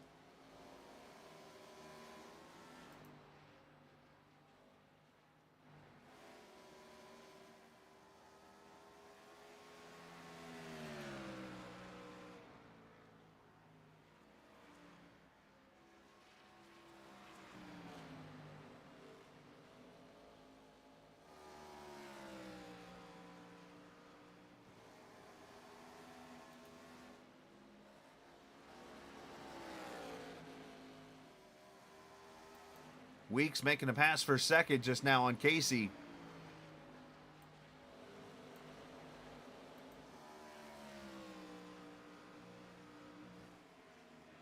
Let's go back and watch it real quick. Just happened here off turn 4. Oh, Casey gets loose and throws a little GG out there to Weeks as he takes the second position.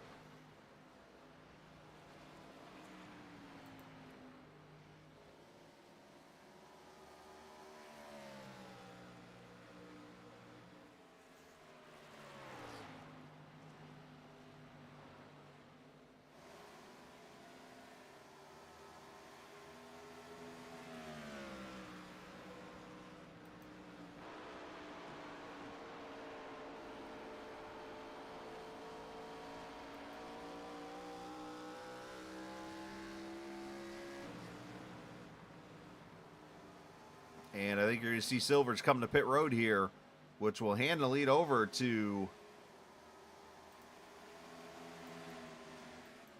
Matthew Weeks in the 11 here. So 42 laps to go.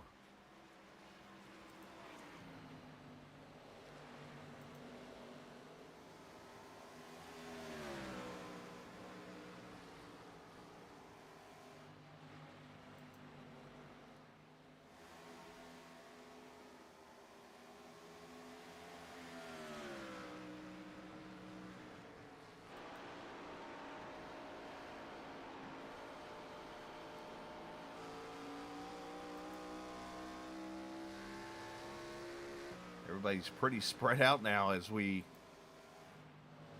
get into the waning laps here of this race that has seen over 100 straight laps of green flag racing now. So you know these drivers are probably pretty tired. This track's not the easiest, and if it was real life, they would probably really be tired because the and Miles with issues. And caution is out, I believe. Stephen Miles has gone around here on the front straightaway.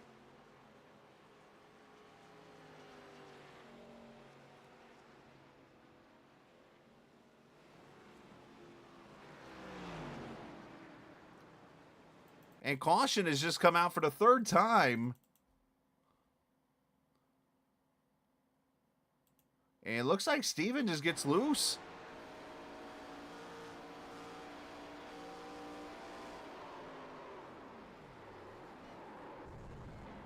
He's locking it down, but unfortunately right onto the track. But he did a great job keeping it straight.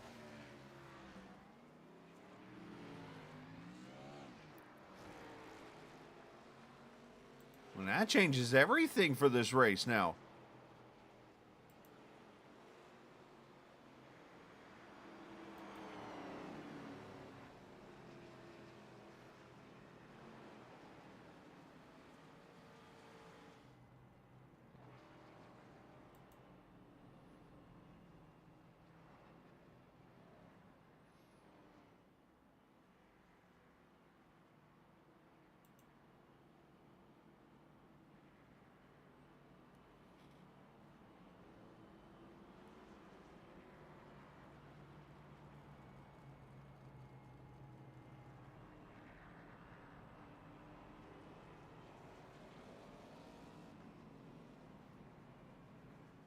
So it looks like leaders all staying out here.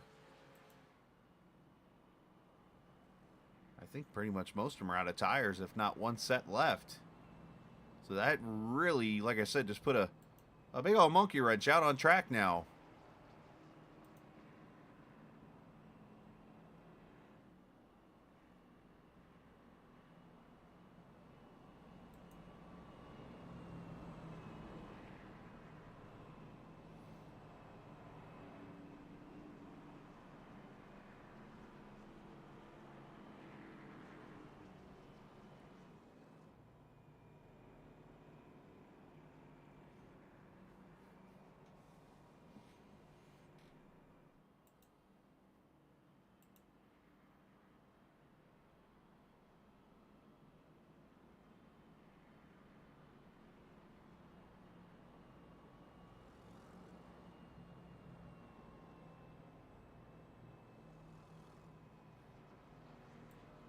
Again, tomorrow night, come join us for the finale for the series, the All American ARCA Series, presented by Whiteriver LLC,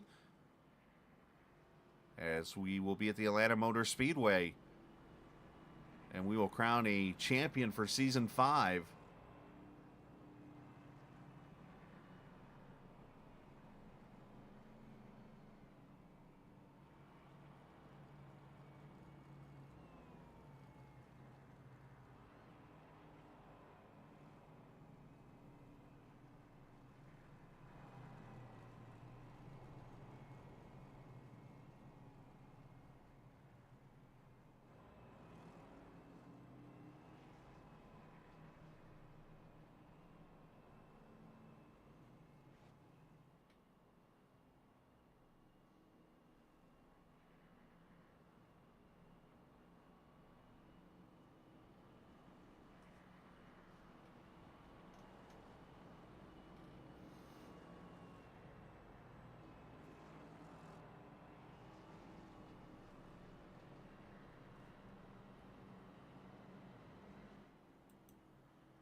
He's going to take the inside lane.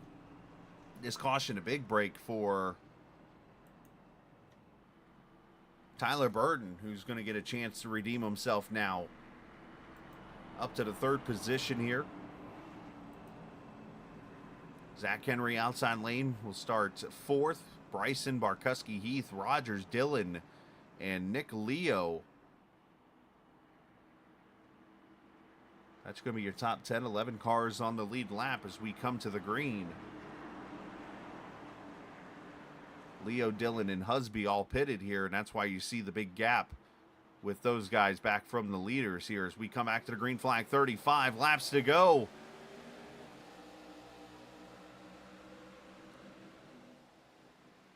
And a great start for Weeks.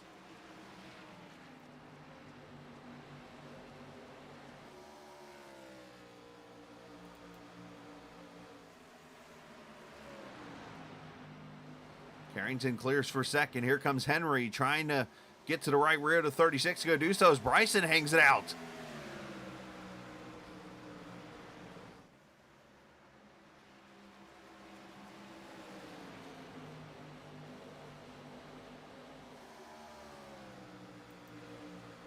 Burton and Henry almost came together.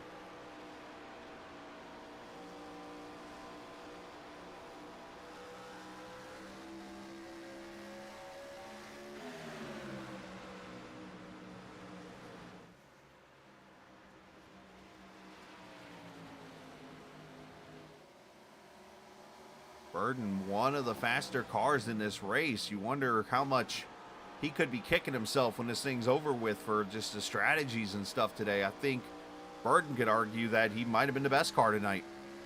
But right now he's got a lot of work to do to get to that 9 and that 11. As they're separated by 3/10, now 4/10. Zach Rogers starting to come into the picture.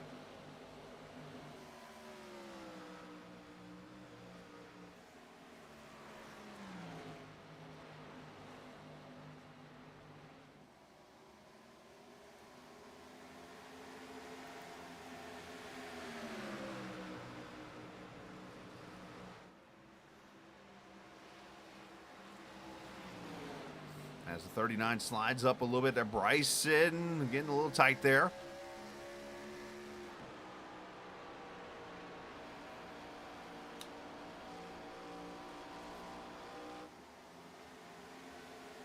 Ooh, Kyle, he's getting a little loose and rides the boards up there off of turn 4.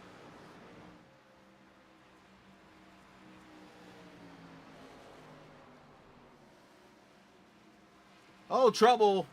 Kyle Heath has gone around over here in turn 1 to 13. Brings out the 4th caution. He was already having issues off turn 4 here as he kind of smacks the wall right here, getting loose. Then he does his best Chastain there on the front straightaway. Then he's trying to catch it, and goes spinning. Going to come back up the track and clobbered by Heller, Van Pelt, Abril. Nowhere to go for Christopher Heller.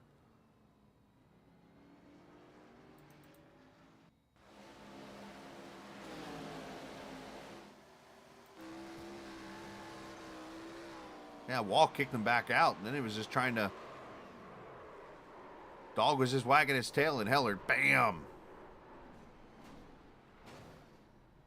Add Kreidler to the list of people involved.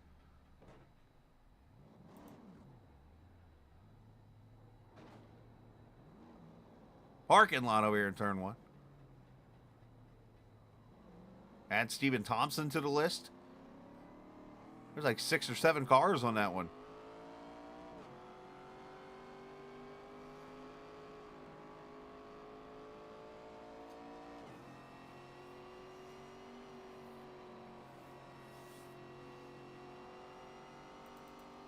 Uh-oh. Do we have an ARCA breaker?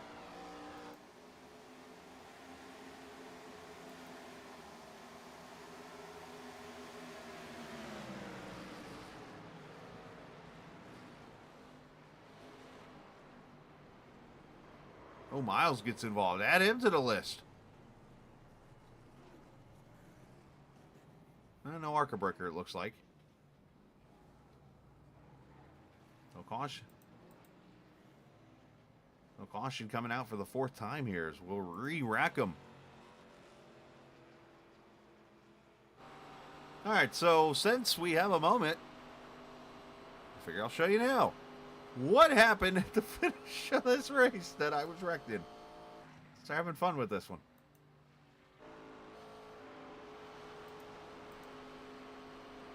Alright, so just to set it all up, we're on the final lap. I pitted for like an hour, it felt like. And I'm all of many laps down. And if you look down here, the car that wrecked me, or whatever, actually had some kind of deal on pit road happen. He ends up 10th here, right? So I've not wrecked him. I've not done anything to him. Because I knew that, you know, if I do something to ruin his race, it'd really be bad. So I was like, let's just... Here we go.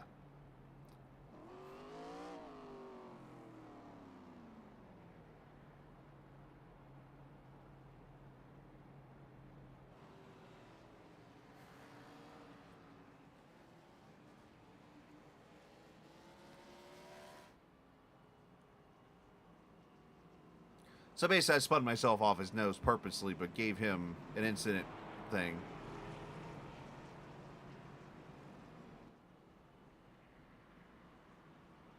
And bam, he smacks the wall. So, it was kind of something that made me look like I did. I was, you know, but, yeah.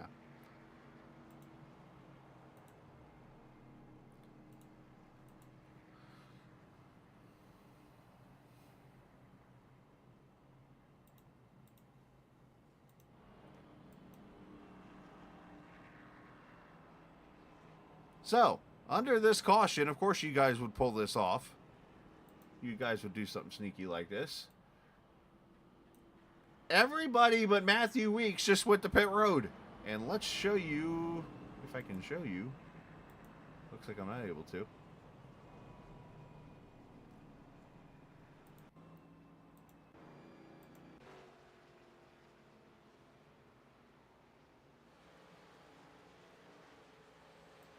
Yeah, I mean, it was one of those things where I took myself out, even became my own victim of myself, but I made sure the guy knew I was not too thrilled with him.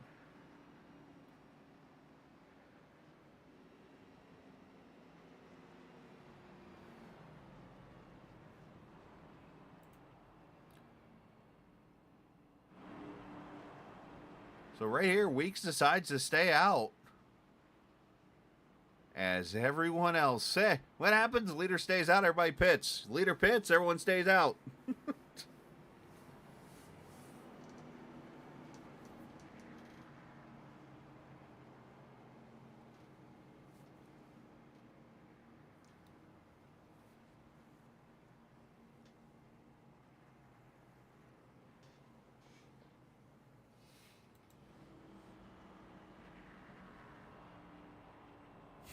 I just thought this in my head. I wonder if Kevin even remembers my language. Never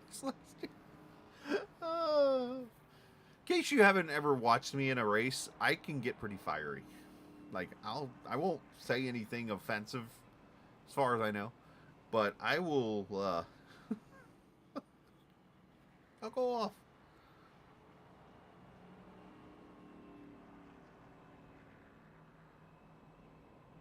Alright, so there you go. So Josh Dillon stays out. Says he pitted, but he stays out.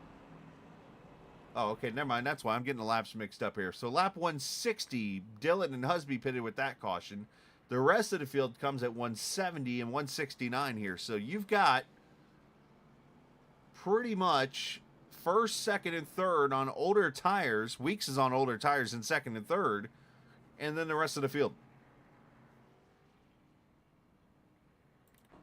As we'll get one to go this time by. Let's see what lane Weeks takes here. If I'm Matthew, I'm taking whatever lane. Zach, I'm going the other way. But he's going to take the lane with his teammate there. I say that because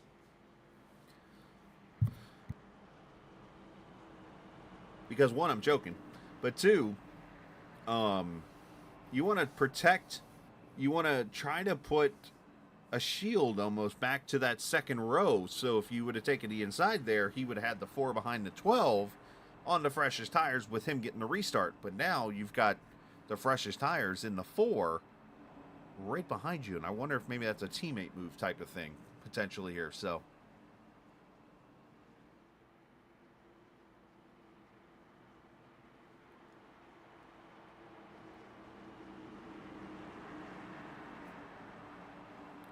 all right, so 25 laps to go here in the North Carolina 200.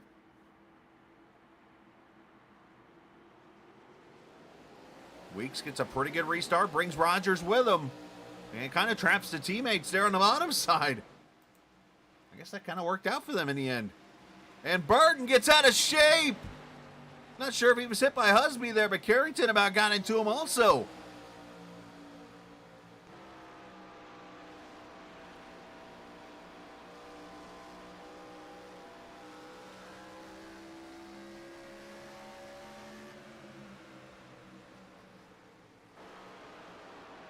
All 3 of the CX2 team members right up here in the top 5. Husby going to let Carrington go on by there for 4th. Here comes Burden for 5th.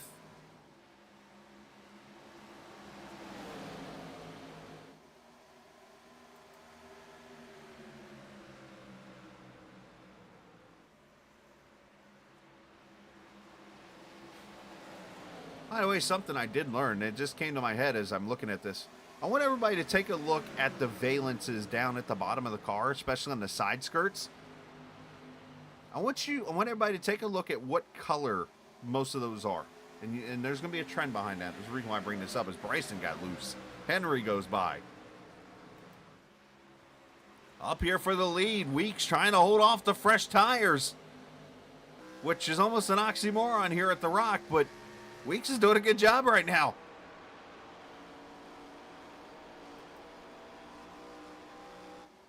Oh, Weeks gets loose off 4.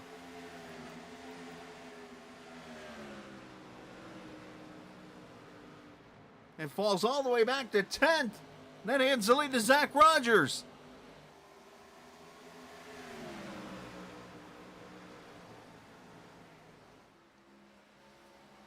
So for those curious, if you ever noticed, back in the heyday of these cars, even when it went into the car tomorrow and even into, Burton about ran over Carrington. And into the Gen 6 car. Why the side skirts? Did you ever notice that the car color matched the side skirts, or was a color that would not stand out? The reason was back in the day, if you remember, they would always kind of drag the car to get the side skirt pulled out. The color of the car actually would cover up the side skirt being pulled out.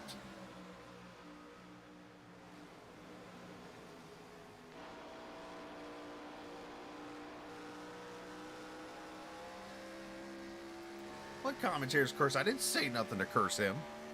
And the curse is broken, by the way, in case you didn't notice in other leagues.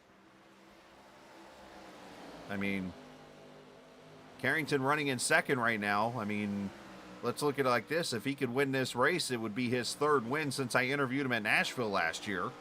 How many wins did he have before that? 0. Commentator curse my Dodge.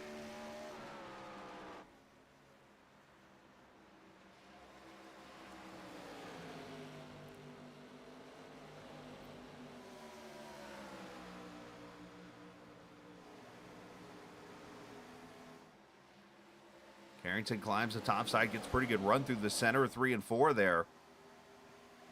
They're just carrying so much speed through these corners.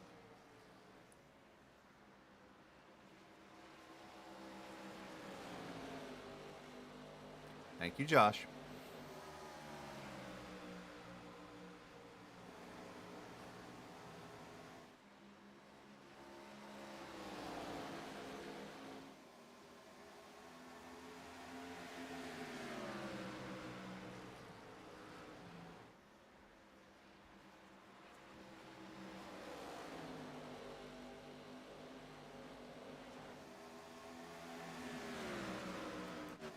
Let's look back here is Dylan Husby, Leo joining this battle now. Barkuski back up to 6th. having a pretty good run here. 15 to go. And you see Silver's up there in the top 10 now, so good comeback for a lot of these cars that either went through some issues or struggled handling-wise a little bit here as we get into the last 15 laps of this race.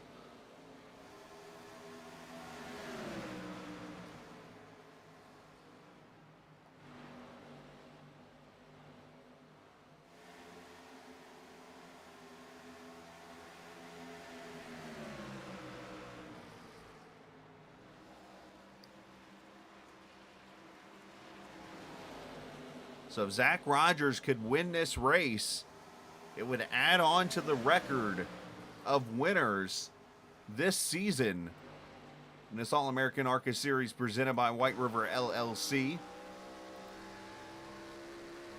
And it would actually continue the streak of different winners.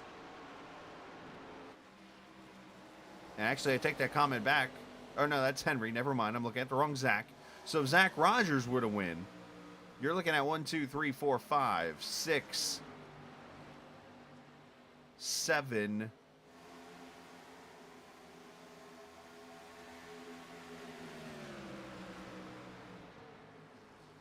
You'd have 8 different winners in 9 races. And not to mention, you would have, what, 12? 11 different winners in 14 or 13 races.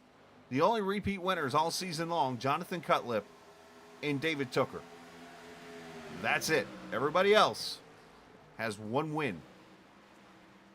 As we have 10 laps to go, and I say that right on cue as Casey Carrington has jumped to the front, bringing Burden with him. Let's go back to it here, as of course he does it while I'm over looking at my other screen at the stats. Goes to the bottom on him.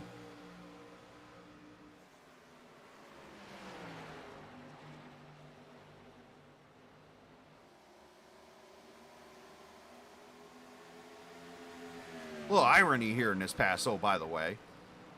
Hey, how about this one? Ready for this? The 9 car, which is a Bill Elliott throwback, with Dodge, passing the Napa car, the current sponsor of the 9 car. That is the number 4, which ironically was the Casey Kane number that he won the truck race here at the Rockin'. Whole lot of number tying together there. 10 laps to go.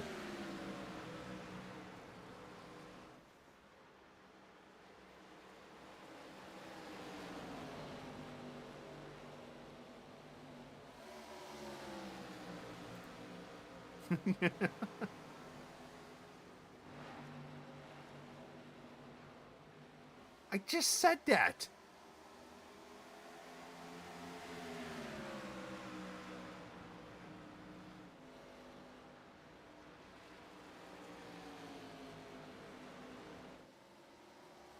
Zach Henry all of a sudden joining this battle. He wants to be in this thing. Tyler Burden is there. Right, the current sponsor of the 9 car is Napa.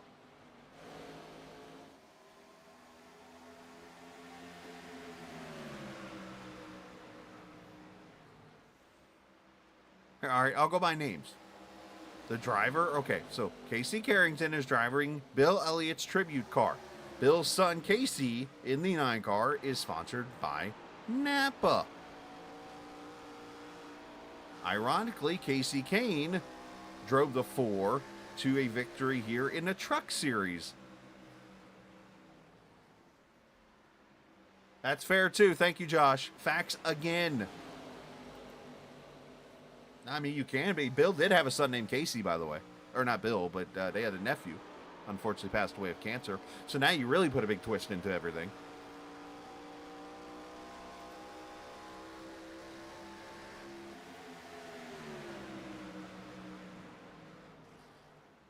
By the way, he was a racer himself, Casey Elliott was, before passing away. He did drive the 94. That's why Bill... Oh, hold on. No, both of y'all hold on.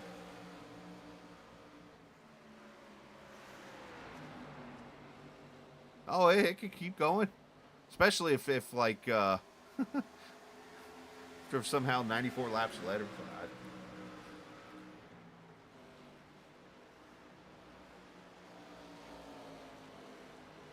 Actually, there is a whole lot of numerology in this. How about this? Look at the Carrington leads Rogers, now a battle for second. All right. Bill Elliott once drove to 39 in a race at Daytona, driving for Chip Ganassi, I believe at the time, or it was Ted Ginn. No, not the football player. Ginn Racing. So, and in the 15 car, Bryson, who runs fourth, was also sponsored by Napa at one time on the 15 car, and Bryson coming for fourth now. There's a whole lot of numbers involved in this. 9 times 4 is 36. He runs fifth. There's a whole lot of numbers in this. As we come to 3 to go.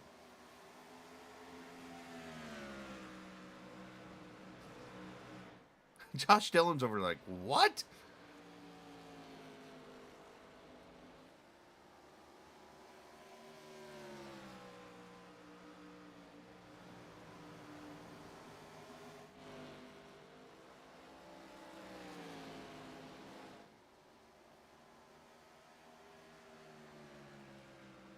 Two to go for Casey Carrington in the 9 car. Oh, here we go. Looking for his 3rd career win. Would be a 2nd of the season.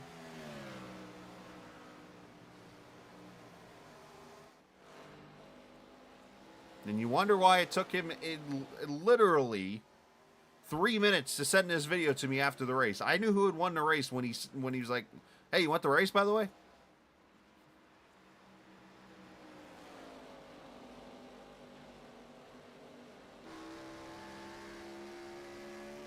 As Casey Carrington makes a late move getting past Zach Rogers.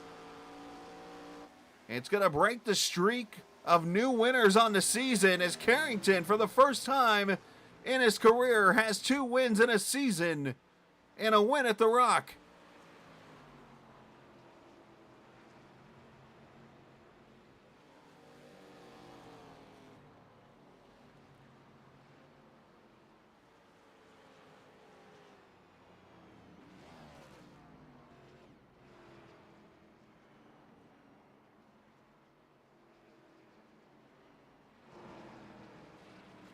I am here, Case. Case has said, "Chris, you should have been here." I am here.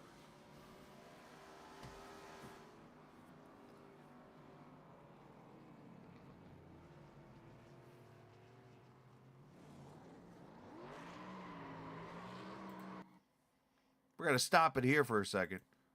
We're going to have a little fun.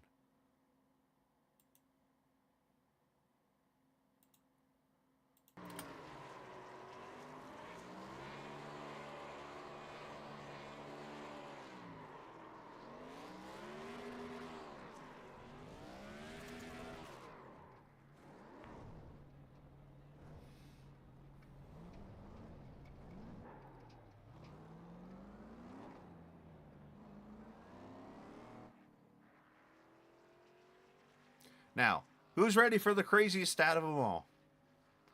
Anybody remember where Bill Elliott made his first career start? In 1976. It was at the Rock.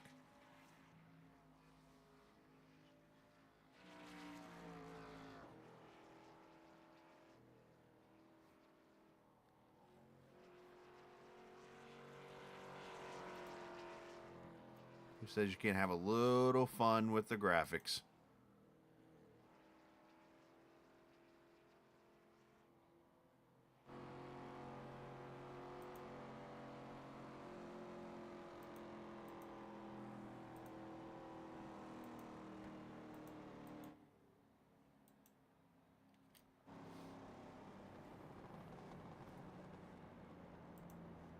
All right, so the final order will go across the screen as Carrington goes to victory lane. Well, what was the new victory lane when they put it in, but of course the old victory lane actually was over towards turn 1 before here at the Rock. So Carrington wins it. Henry 2nd, Alex Bryson, Zach Rogers ends up 4th with Tyler Burden 5th. Barkuski comes back to 6th. Josh Dillon 7th. James Silver's 8th. Nick Leo, Mike Husby ends up with a top 10. Matthew Weeks, last car in the lead lap at 11th. Kyle Hall, good run in 12th. Stephen Thompson, 13th. Tim Averill finishes 14th. Craig Martin, and then Kreidler and the rest of your finishing order. as it goes across the top of the screen. Great news about a race that is not live is that I have the ability to do some tricky things here, as you might have noticed here for the last little bit. So we're going to show you the top 10 in points, and we're going to break some news to you here on the stream for those watching, which I think it's just Casey and Josh literally right now, but it's okay. Here's our point standings, as Heller leads by 6 right now over Barkuski. Matthew Weeks, Stephen Miles, all right there. Mike Husby in fifth in points. Carrington, Abril, Bryson, Whitley, and Burden, your top 10. All right, now to the breaking news. I have been informed that the top 2 in points will not be at the race tomorrow night. I'm not sure if there's a conflict in schedule, what the deal is, but basically I was told today that they would not be at the race tomorrow night. Now, I don't know if they're putting in for, I don't know if there's provisionals one. I know there's the sub rule or anything like that. So we could be seeing somehow Matthew Weeks becoming back-to-back champions in this series tomorrow night. Unless something weird happens, you get a big field, and there's a chance Stephen Miles jumps up there and wins a championship. So tomorrow night is going to be interesting. Oh, okay. Well, there Casey clears it up for me. Heller's moving, and Barkuski we're unsure of. So I did see that. Now, if you go back to earlier in this race, you might have seen Zach's. The 39 of Zach Henry had the number 52 paint scheme on. So I think that's what that's saying, is that Heller is actually going to probably end up with Zach Henry's driving his car in the 52 car. And if that's the case, then I think Heller should be pretty solid going winning the championship with Henry in the car. But we'll see how all that works out tomorrow night. That's another reason why you should show up at Atlanta tomorrow night and watch, because there's going to be a whole lot of drama. We've got a Rookie of the Year battle to settle. We've got, we'll see how the team battle comes into play when it's all over with, but a whole lot of things to do. So come and join us tomorrow night. And let me go look at something here real quickly, as I'm getting poked over here in chat. Oh, that's just Casey like 6 hours ago saying I'm live. So what they don't know is I'm just going to pop in their chat when they're in here talking about random stuff. What are we talking about? Okay, what are we talking about, boys? I don't remember. Just hashed out a little bit of the Quinch stuff, but... Oh, we're live. Hello. Yeah. Hello to all. Surprise! I got the Rockingham winner and the admin in the booth right here with me now. They were in here talking about we were just going stuff. over, maybe getting NBC to pick up the broadcast next season, since you knew who was going to win ahead of time and yet still missed the pass for the lead. But it's all right. Hey, look here. I We're don't glad know you're here. That's how you can tell I'm live. That's how you can tell I'm live. I don't even know when anything happens. I didn't know when the cautions happen. I don't watch these races in advance. Matter of fact, you know when I downloaded this race? 5 minutes before I started the broadcast. Yeah, I was going to say probably right before you went live. Exactly. Well, I mean, it was a great race. I mean, it had kind of everything. It had stupid wrecks. It had stupid battles for the win, or battles for position way too early in the race. It caused stupid wrecks. It had long green flag runs. It had stupid pitch strategy. It had a stupid winner. It was a pretty stupid race. A lot of stupid to it. So Yeah. the question is, did you put the toaster in the water? Not that I know of. I think he was saying after the race that it turned out it was actually unplugged. So that's unfortunate. I hate to see it. Yeah. But like I said, to all 3, 2, 1. I guess just me There's watching. one watching now. Josh is the only one watching. And Your it's me. teammate. It's me. I guess I paused the stream. I don't know if it still shows as being out, but for Question. anybody watching this broadcast, like 15 years from now, from whatever cave you're dwelling in, shout out to Whiteriver LLC for sponsoring the league this season. Shout out to my teammates. Shout out to Chris Scala for being very quick to get this broadcast done, and shout out to that guy. I'm Joseph sensing King sarcasm there. Or sorry, doing the race control. I'm sure he was awake for most of the race. So is this shout out to, is this go about ahead. the time of the broadcast where I say this is my last broadcast? Yeah, oh yeah, that was a big announcement, right? I thought that's what you were going to be. We got to continue the tradition, don't we? Don't worry, I'm sure Kevin England will do a great job filling in for you next week. Wow. Or tomorrow. So what did we get tonight? So we saw all that. We saw you win a race. We've got Joe on the stream. We had the last 600-mile race I ran on the stream, which I think is actually my last NIS start. You missed the pit stops that gave me the win because you were showing a stream from a year ago that you misremembered anyway. Again, I had no clue that was going on. I had to look over at my timing. I'm like, wait a minute, they pitted. So I went back and showed it, a la ESPN style. It worked out. I'm sure you were working for at least most of the day, so you're delirious. Past 11 on the East Coast. I've been working 14 hours, 3 straight days. Apparently you clocked out pretty early tonight, given the last 20 laps or so, but fair enough. As you see, that was a fun race. You know, I had a lot of fun there towards the end, especially that middle. I mean, I'm glad you got to cover that part when there's like 6 of us within a second of each other. It's kind of like old school Atlanta. Which, speaking of old school Atlanta, tune in about 20 hours and we'll be showing 250 miles of old school Atlanta on the Captain Esports Network. But yeah, Rockingham's a track that I wanted to win at more than any other track on iRacing. I've probably, if you've been in the Discord long enough, you've heard me ramble about my first ever league race where I was in a really similar situation at Rockingham and choked it away, and it was kind of the Moby Dick thing ever since then, where I just was so desperate to win here, and it always would slip through my fingers, and to finally get it was really awesome, especially in this league after reference.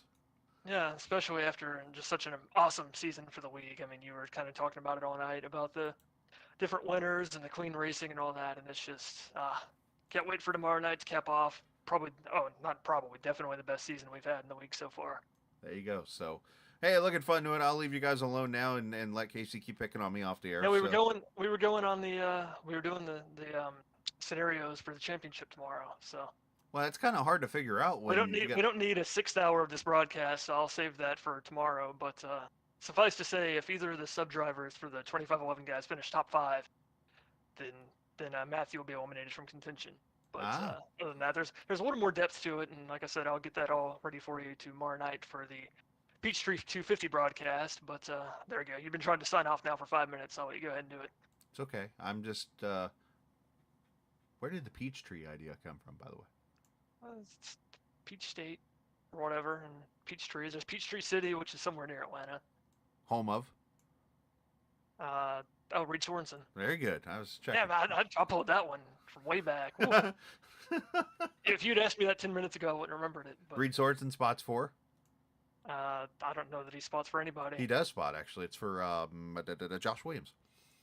Oh. Anyways, all right. Was he the one who told him where to park? Pretty much. Yeah. So, all right. I saw him dominate a Nashville Busch Series race one time, but that was. He also won a Gateway. Yeah. And that was pretty much it. But shout out Reed Sorensen. But damn, we got a Johnny Benson shout out, a Reed Sorensen shout out. I mentioned Del McCallert. Yeah, exactly. It was throwback night, evidently. Nice. Oh boy. All right. Well, we'll get out of here before I reference Dick Trickle once. Anyways, well, there went that. Yeah. Yeah. All right. Right. Y'all have fun. Yep. See you later. All right, I'm out. We're done rambling now. This is what you tell we're having fun. So, all right, this isn't just a game. It's iRacing. Congratulations, Casey. Don't fire me, please. See ya!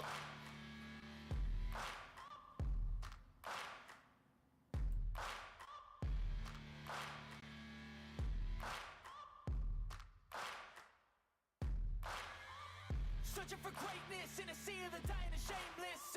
A sea of the aimless. I don't wanna be one of the nameless. I'ma wake up with the mindset that one day I'm gonna make it. And I don't think I'll be fine if I don't break my limitations. Don't try to stop me, I exist to write my own story. I'll make a decision if I want some peace or if I want the glory. Yeah, don't want a life that is complacent or possibly boring. I just want a life that is worth every day exploring. My whole life I just wanted someone who would notice me. My whole life I just wanted to be somebody to be. Yeah, I just wanna be great. Yeah, I just wanna be great. be